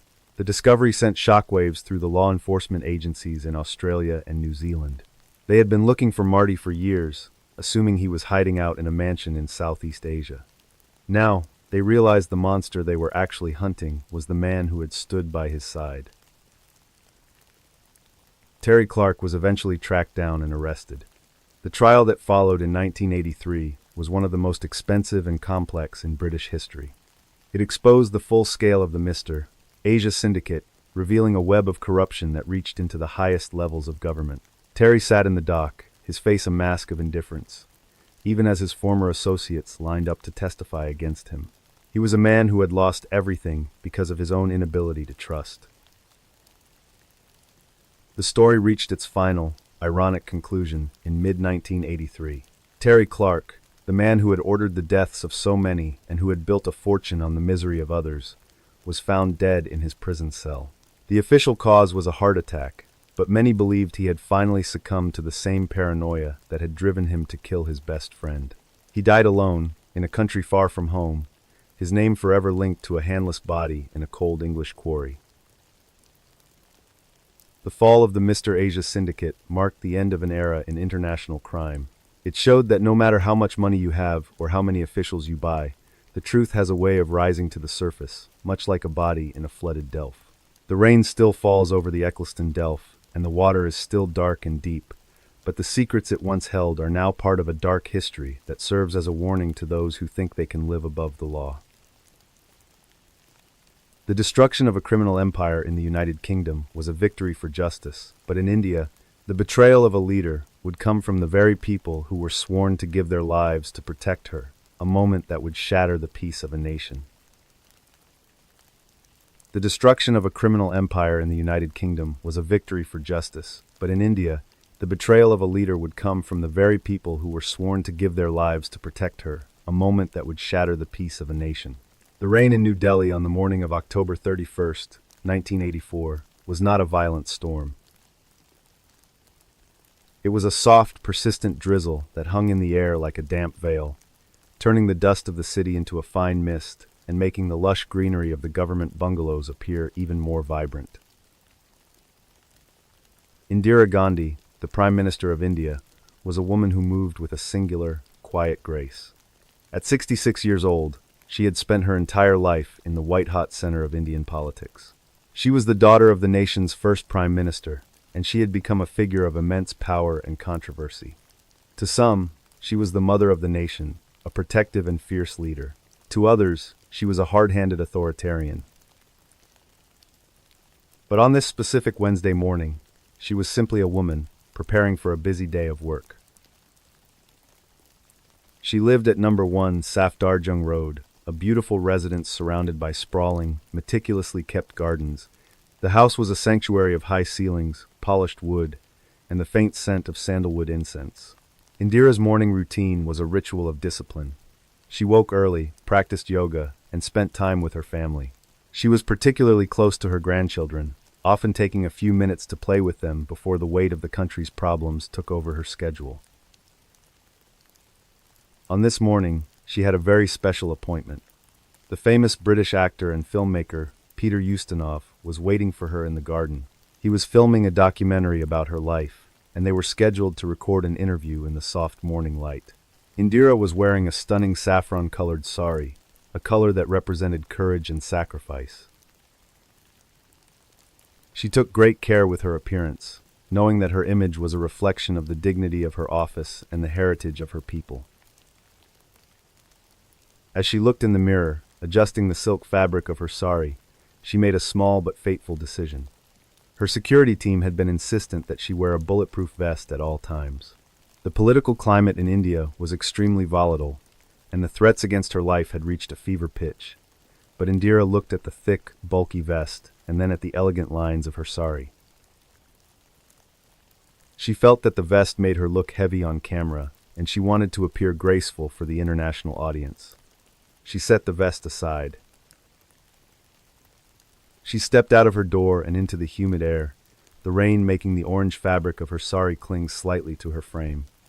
She held a small umbrella to shield herself from the drizzle.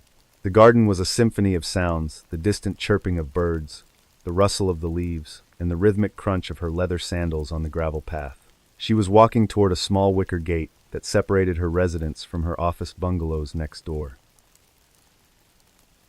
It was a path she had walked thousands of times. Walking just behind her were her personal attendants and a small group of security officers. But the men she trusted most were already waiting for her at the gate. These were her shadows, the elite bodyguards who were never more than a few feet away from her. One was Beant Singh, a man who had been in her service for 10 years. He was more than a guard. He was a trusted member of the household. Indira knew his family, his history, and his loyalties. She considered him as much a friend as an employee. Standing next to Beant was a younger officer named Satwant Singh. He had only been on the detail for a few months, but he had been handpicked for his skill and his clean record. Both men were Sikhs, wearing their traditional turbans and standing with a military precision that radiated professionalism. As Indira approached the gate, she saw them and offered a warm, genuine smile. She raised her hands in a traditional namaste greeting, a gesture of respect and peace that she offered to everyone she met. The atmosphere at that gate should have been one of absolute security. The world believed that Indira Gandhi was protected by an impenetrable wall of loyalty. The misdirection of the time was that any threat to her life would come from an outside source, perhaps a foreign intelligence agency like the CIA, or an extremist cell crossing the border from a neighboring country. The intelligence reports were filled with talk of international conspiracies and high-level plots. No one looked at the men holding the gate.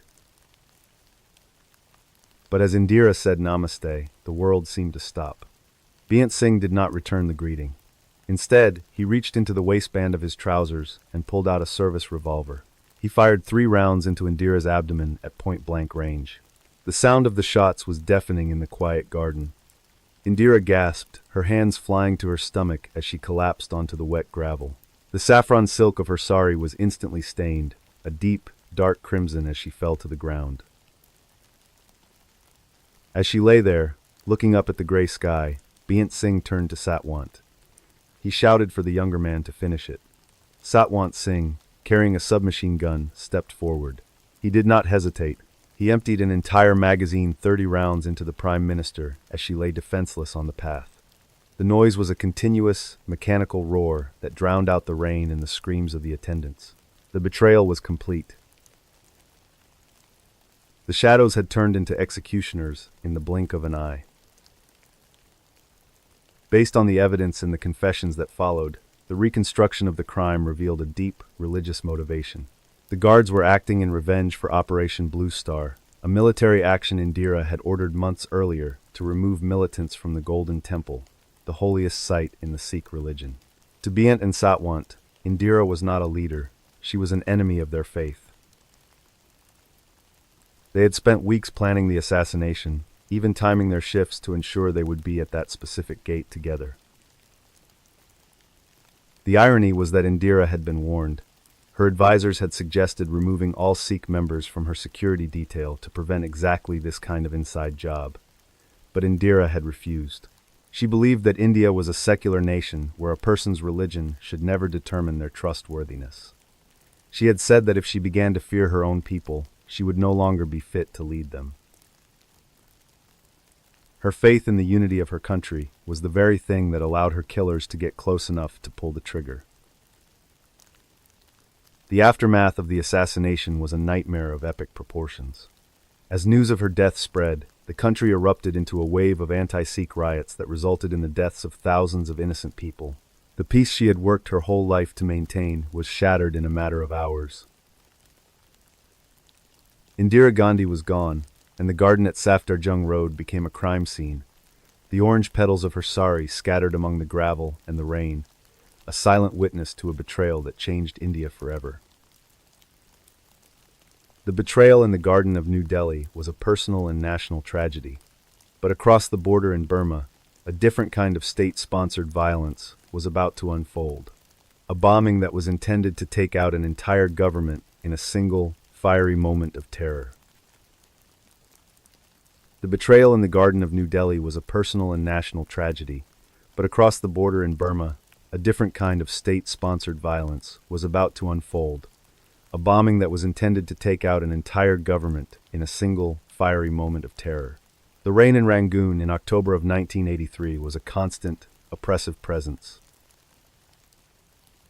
It was the tail end of the monsoon season, where the clouds hung so low and heavy over the golden pagodas that you felt you could reach up and touch the damp gray wool of the sky. In the heart of the city stood the Martyrs' Mausoleum, a somber and beautiful structure built to honor the fallen heroes of Burmese independence.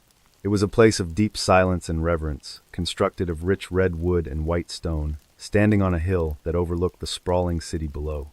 On the morning of October 9th, 1983, the mausoleum was prepared for a historic event. A high-level delegation from South Korea was arriving as part of a diplomatic tour of Southeast Asia led by their president, Chun Doo-hwan. Among the South Korean officials was the foreign minister, Lee Byung-sok. Lee was a man of immense intellect and a gentle, refined spirit. He was known for his sharp mind and his even sharper wit, but also for his deep love for his family. Before leaving Seoul, he had promised his wife that this trip would be a turning point for Korean diplomacy, a chance to build new bridges and ensure a more peaceful future for their children. He was 58 years old, at the height of his career, and he felt a profound sense of duty as he adjusted his suit.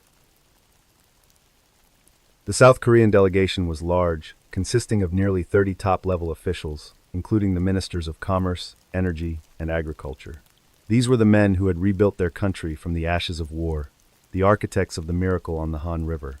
They arrived at the mausoleum in a convoy of black cars, the rain slicking the pavement and making the tires hiss as they came to a stop.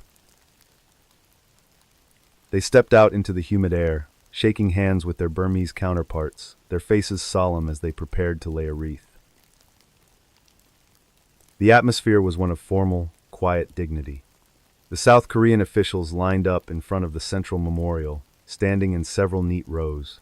The rain had slowed to a light drizzle, making the red wood of the mausoleum glow with a deep, blood-like luster. The foreign minister, Lee Byung-sok, stood at the front of the group, his head slightly bowed. He was thinking of the ceremony, of the words he would say later that day, and perhaps of the breakfast he had shared with his colleagues only an hour before. As the group waited for the arrival of President Chun Doo-hwan, a small group of Burmese musicians began to prepare their instruments. They were positioned near the back of the mausoleum, their presence a standard part of the protocol for state visits. The president's car was reportedly just a few minutes away, delayed by the heavy Rangoon traffic and the slick, flooded roads. The officials adjusted their ties and cleared their throats, the silence of the hill broken only by the soft patter of water dripping from the eaves of the roof. Suddenly, a bugle call rang out across the mausoleum grounds. It was a practice note, a signal from a Burmese musician who was testing his instrument before the president's arrival. The sound was sharp and clear, echoing off the stone pillars and rising toward the rafters of the ceiling. For a split second, the South Korean officials looked toward the sound, perhaps thinking the ceremony was about to begin earlier than expected. They stood a little straighter, their eyes fixed on the memorial ahead of them. In that exact moment, the world simply ceased to exist. A massive explosion ripped through the roof of the mausoleum, a deafening roar that was felt miles away in the city center. The force of the blast was so great that it shattered the heavy wooden beams and sent hundreds of pounds of debris raining down on the men standing below. A cloud of thick black smoke and orange fire blossomed into the humid air, turning the sanctuary of the heroes into a chaotic landscape of destruction and death. The scene in the aftermath was beyond description. The beautiful red wood was splintered and charred, and the white stone was stained with the soot of the explosion. Out of the 30 men who had been standing there only seconds before, 17 were dead instantly, including the foreign minister, Lee Byung-sok. Dozens more were critically injured, their bodies broken by the falling roof and the shrapnel from the bombs. The survivors were dazed, their ears ringing with a silence that was more terrifying than the blast itself. The initial reaction from the Burmese authorities was one of total shock and confusion.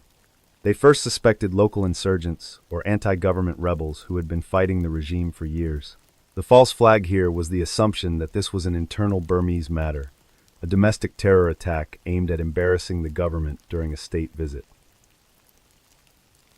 The police and military launched an immediate dragnet through the city, searching for any known dissidents or members of the underground resistance. But as the South Korean security teams began their own investigation alongside the Burmese, they found something that pointed to a much more professional and sinister source. In the wreckage of the mausoleum roof, they found the remains of 2 more unexploded bombs. These were not homemade devices. They were sophisticated, powerful Claymore-style mines, packed with hundreds of steel ball bearings and designed to be triggered remotely. These were the tools of a professional military strike team, not a ragtag group of rebels. The irony of the bombing was that the man it was intended to kill, President Chun Doo-won, was completely unharmed. Because his car had been delayed by a few minutes, he was still several blocks away from the mausoleum when the explosion occurred.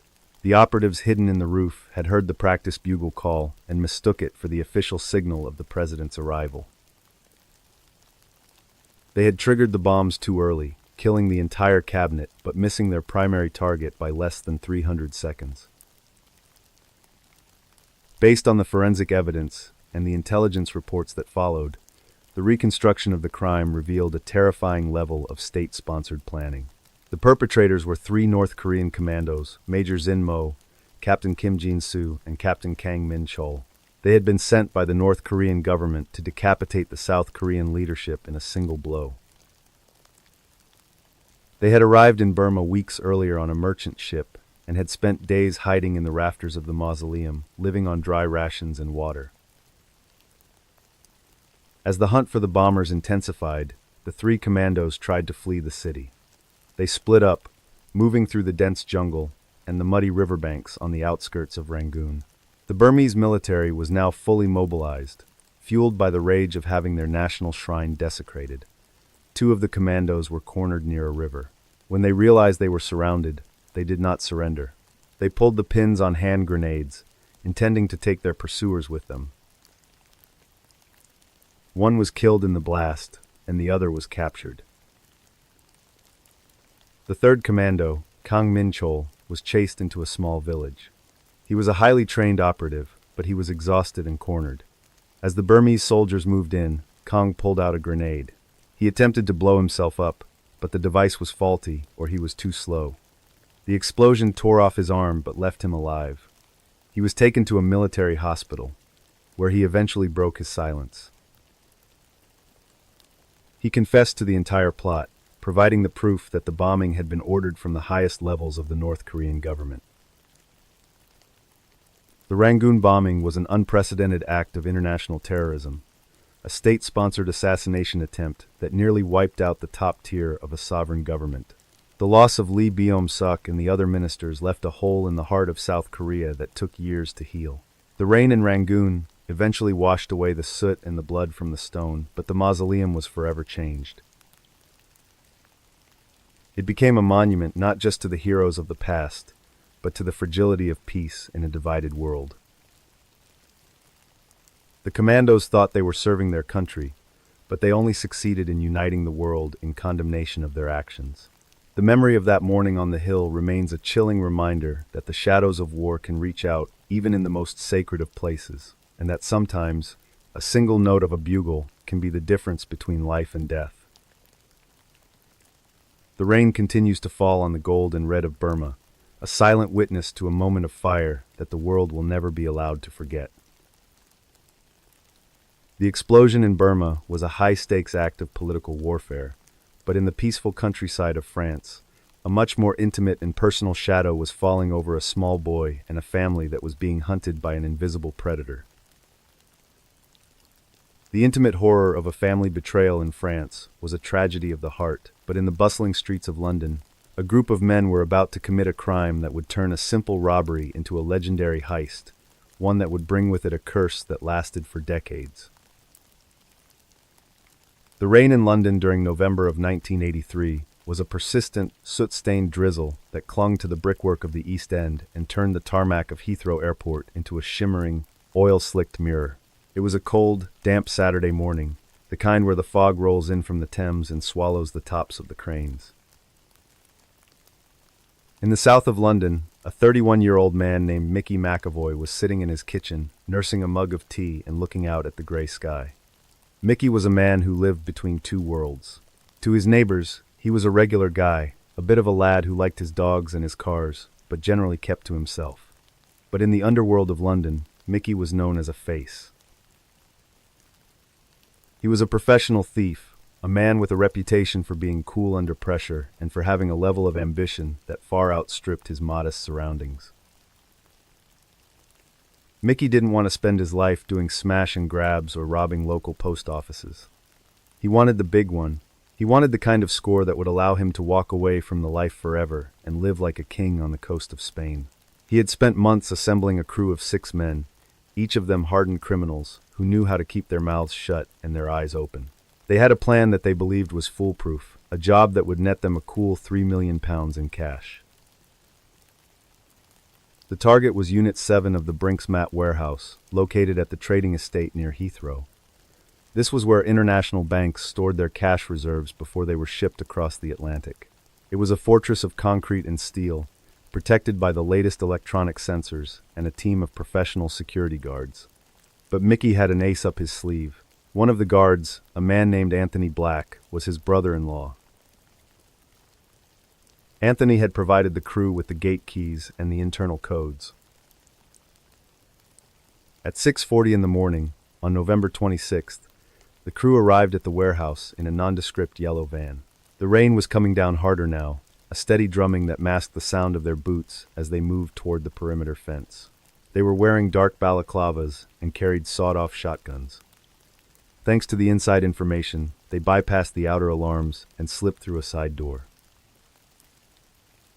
Within minutes, they had surprised the 2 guards on duty, including Anthony Black, who played his part perfectly. The atmosphere inside the warehouse was clinical and cold, smelling of floor wax and stale air. The robbers moved with a frantic, aggressive energy. They didn't just want the money, they wanted to assert total control. They forced the guards to lie face down on the floor, and then did something truly horrific to ensure cooperation. They doused the guards in petrol and stood over them with lighters, threatening to burn them alive if they didn't provide the combinations to the main vault. The terror in that room was absolute. The guards, believing they were seconds away from a fiery death, gave up the codes.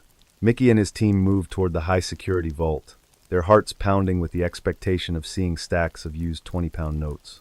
They swung the heavy steel door open, the hinges groaning in the silence of the warehouse. But as the lights flickered on inside the vault, the robbers didn't see bags of cash. They saw something that made them freeze in their tracks, their eyes wide with a mixture of shock and disbelief. Instead of $3 million in paper money, the vault was filled from floor to ceiling with 3 tons of pure gold bullion. There were nearly 7,000 gold bars, each one stamped with official refinery marks, glowing with a dull, heavy yellow light under the fluorescent lamps. This was not the heist they had planned for. They had expected a score that could fit into a few duffel bags. What they were looking at was worth over £26 million, over $100 million in today's money. The irony of the Brinks-Mat robbery was that the criminals were completely unprepared for their own success. They were local South London crooks who knew how to launder cash, but they had no idea how to move, hide, or sell 3 tons of gold. The sheer physical weight of the haul was a logistical nightmare. Gold is incredibly dense. A single bar weighs nearly 30 pounds. They had to spend the next 2 hours manually hauling the bars out of the vault and into their small van, their muscles screaming and the van's suspension groaning. As the sun began to rise over the gray London horizon, the robbers sped away from Heathrow, their van sitting so low to the ground that the wheel arches were nearly touching the tires. They had committed the crime of the century, but they were now the most hunted men in Great Britain.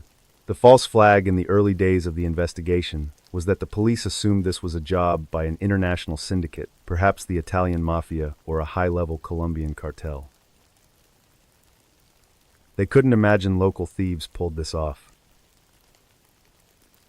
police launched a massive task force, and the pressure began to take its toll on the crew. Mickey McAvoy, despite his wealth, couldn't help but show off. He bought a massive estate in Kent and named his two new Rottweilers Brinks and Matt. It was an act of staggering arrogance that led the police directly to his door. Within 6 months, Mickey and several others were arrested. But the gold was gone. It had already been funneled into a massive, sophisticated laundering operation. This is where the story takes a dark and supernatural turn, leading to what the British press called the Curse of Brinks-Matt. While Mickey was in prison, the men tasked with laundering the gold, men like Kenneth Noye and John Palmer, began to realize that the gold was too big for anyone to control. It was like a virus that infected everyone who touched it.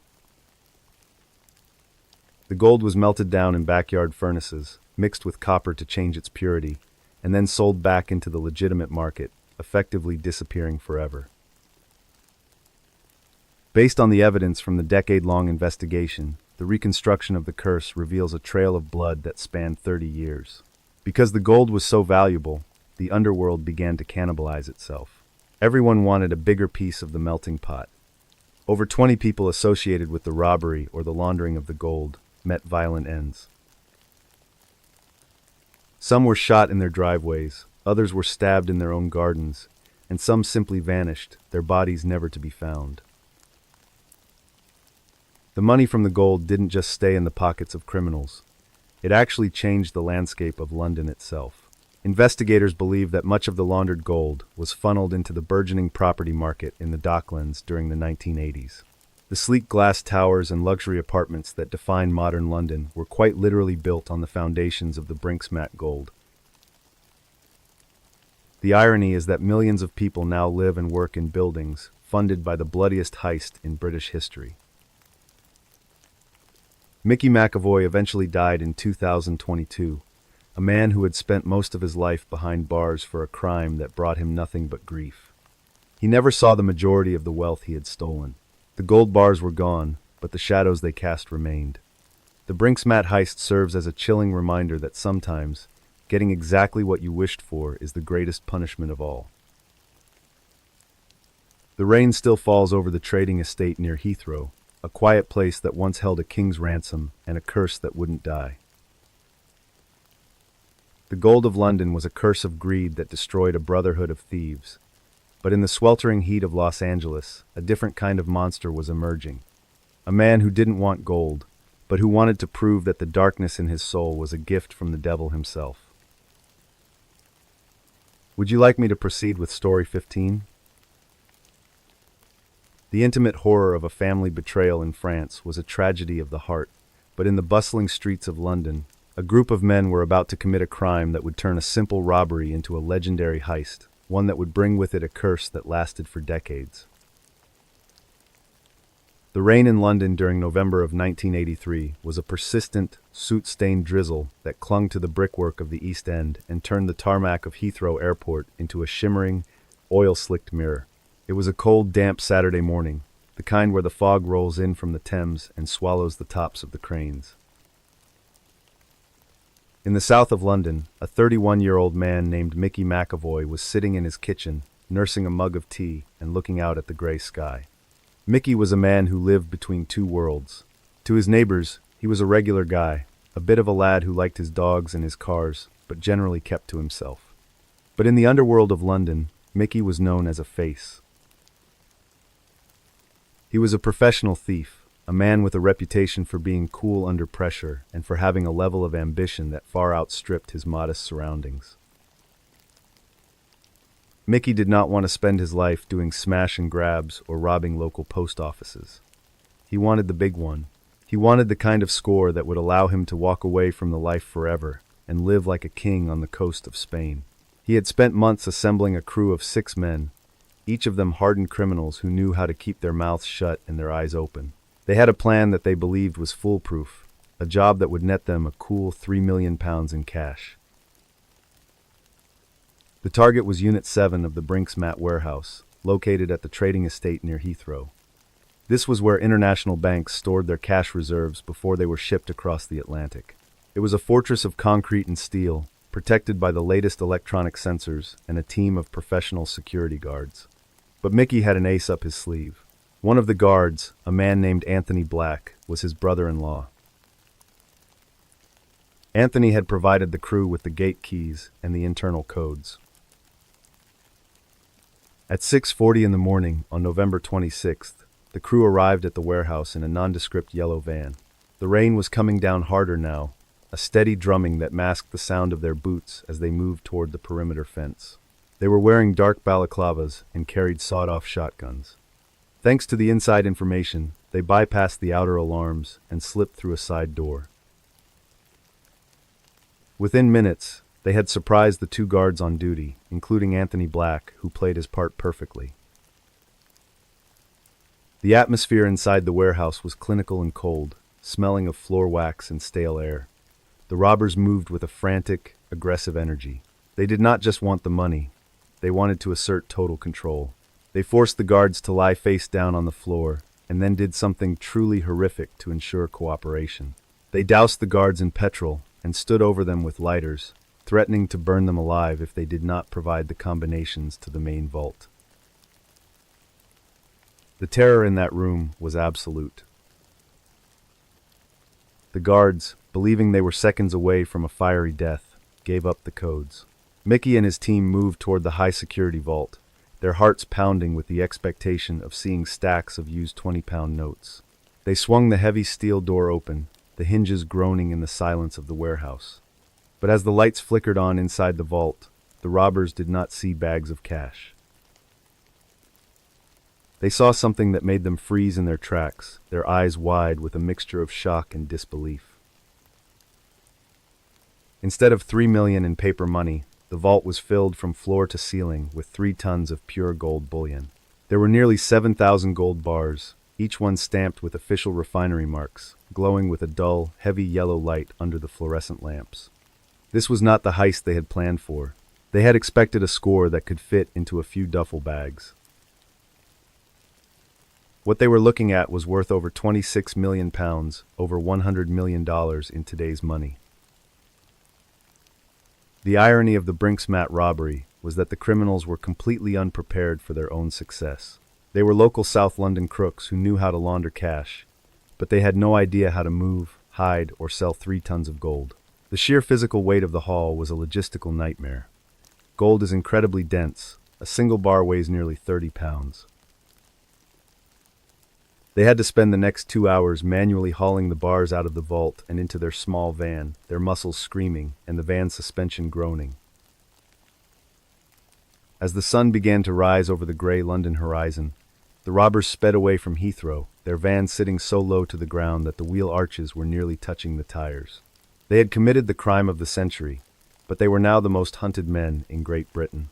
The false flag in the early days of the investigation was that the police assumed this was a job by an international syndicate, perhaps the Italian mafia or a high-level Colombian cartel. They could not imagine local thieves pulled this off. The police launched a massive task force, and the pressure began to take its toll on the crew. Mickey McAvoy, despite his wealth, could not help but show off. He bought a massive estate in Kent and named his 2 new Rottweilers Brinks and Matt. It was an act of staggering arrogance that led the police directly to his door. Within 6 months, Mickey and several others were arrested, but the gold was gone. It had already been funneled into a massive, sophisticated laundering operation. This is where the story takes a dark and supernatural turn, leading to what the British press called the Curse of Brinksmat.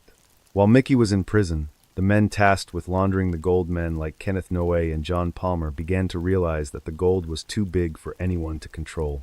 It was like a virus that infected everyone who touched it. The gold was melted down in backyard furnaces, mixed with copper to change its purity, and then sold back into the legitimate market, effectively disappearing forever.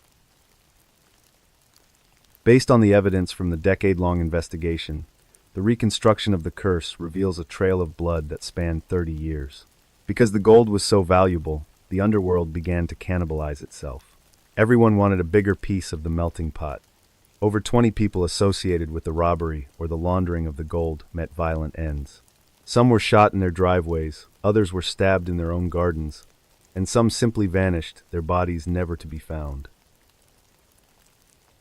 The money from the gold did not just stay in the pockets of criminals. It actually changed the landscape of London itself. Investigators believe that much of the laundered gold was funneled into the burgeoning property market in the Docklands during the 1980s. The sleek glass towers and luxury apartments that define modern London were quite literally built on the foundations of the Brinks-Mat gold. The irony is that millions of people now live and work in buildings funded by the bloodiest heist in British history. Mickey McAvoy eventually died in 2022, a man who had spent most of his life behind bars for a crime that brought him nothing but grief. He never saw the majority of the wealth he had stolen. The gold bars were gone, but the shadows they cast remained.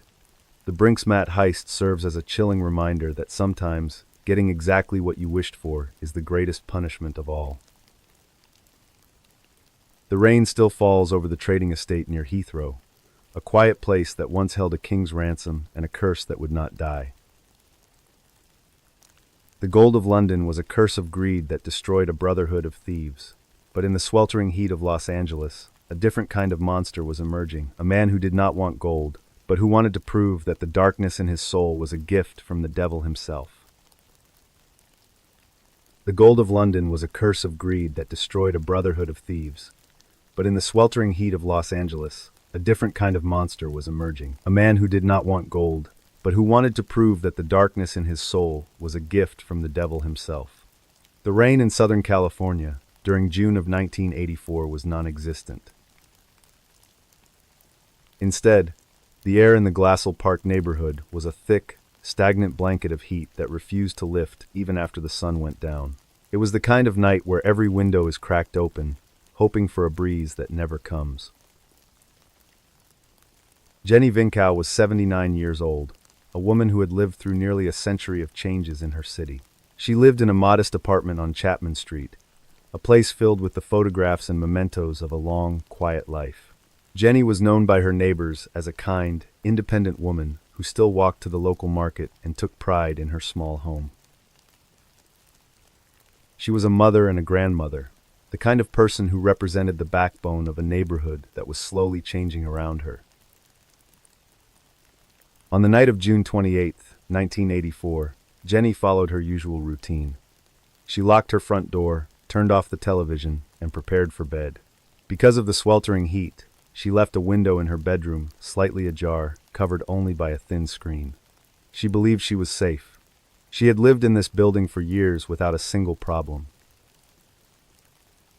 She climbed into bed, the sound of a small electric fan humming on her nightstand, providing a rhythmic, mechanical lullaby that helped her drift into a light sleep.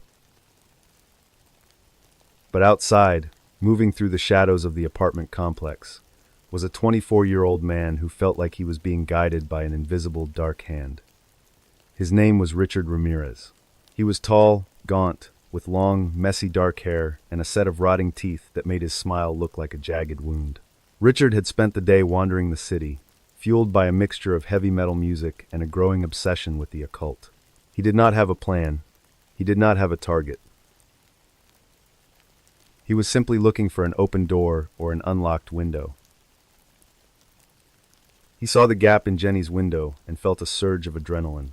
He did not know who lived inside. He did not care. To him, the people inside these buildings were not human beings. They were opportunities to serve the entity he believed he worshipped. He climbed through the window with a silent, feline grace, his boots landing softly on the carpet. The air inside the apartment was even hotter than outside, smelling of lavender and old paper. He stood in the darkness, listening to the steady, shallow breathing of the sleeping woman. The atmosphere in that bedroom shifted from a peaceful sanctuary to a place of pure, concentrated evil. Richard did not immediately attack. He stood over Jenny, watching her sleep, feeling the power of being the only one awake in a room where someone was about to die. He then reached for a knife he had brought with him. What followed was a burst of violence so sudden and so brutal that Jenny likely never even had the chance to scream. It was not a robbery gone wrong. It was a ritual of blood and shadow. Richard did not just kill Jenny. He mutilated her in a way that suggested a deep, pathological hatred for life itself. When he was finished, he did not flee. He lingered in the apartment, rummaging through her belongings, looking for anything he could use or sell. He found a few pieces of jewelry and some spare cash, but the real prize for him was the act itself. He used Jenny's blood to draw a pentagram on the wall, a sign to the world that he was not just a killer, but a disciple of the dark. The discovery of Jenny Vinkau's body the next morning sent a shockwave of terror through Glassell Park. The police were horrified by the scene. The false flag in the early days of the investigation was that the detectives believed this was a one-time occurrence, a transient, or a local drug addict who had gone into a psychotic frenzy. They looked for people with a history of mental illness in the immediate area. They did not realize that they were looking at the official birth of the Night Stalker, a predator who was just beginning a spree that would paralyze the entire state of California.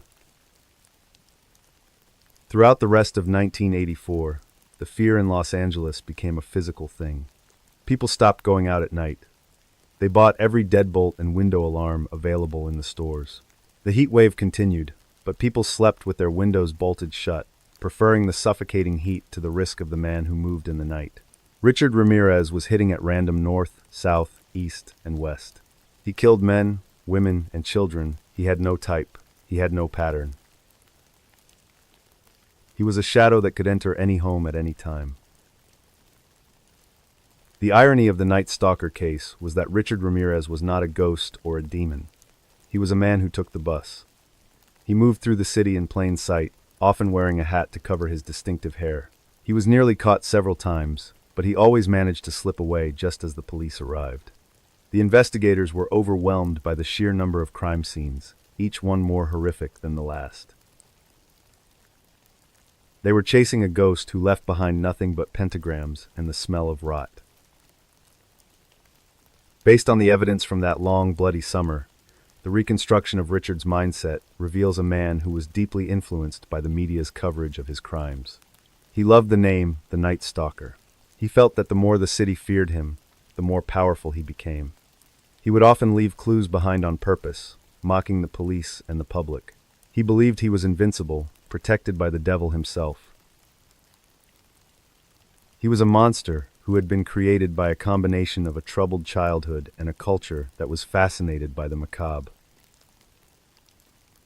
The spree finally ended in 1985, not through brilliant detective work, but through the courage of ordinary citizens. Richard was recognized in a neighborhood in East Los Angeles after his picture was finally released to the press. A group of residents chased him through the streets, cornering him and beating him until the police arrived to take him into custody. The monster was finally unmasked, revealed to be a pathetic, broken man who had used terror to feel like he was something more. At his trial, Richard remained defiant, flashing a pentagram drawn on his palm and shouting "Hail Satan" at the cameras. He was sentenced to death, but he died of natural causes on death row years later, never showing a single moment of remorse for the lives he had destroyed. The name of the Night Stalker remains a dark chapter in the history of Los Angeles, a reminder that the most terrifying predators are the ones who have no motive other than the destruction of innocence.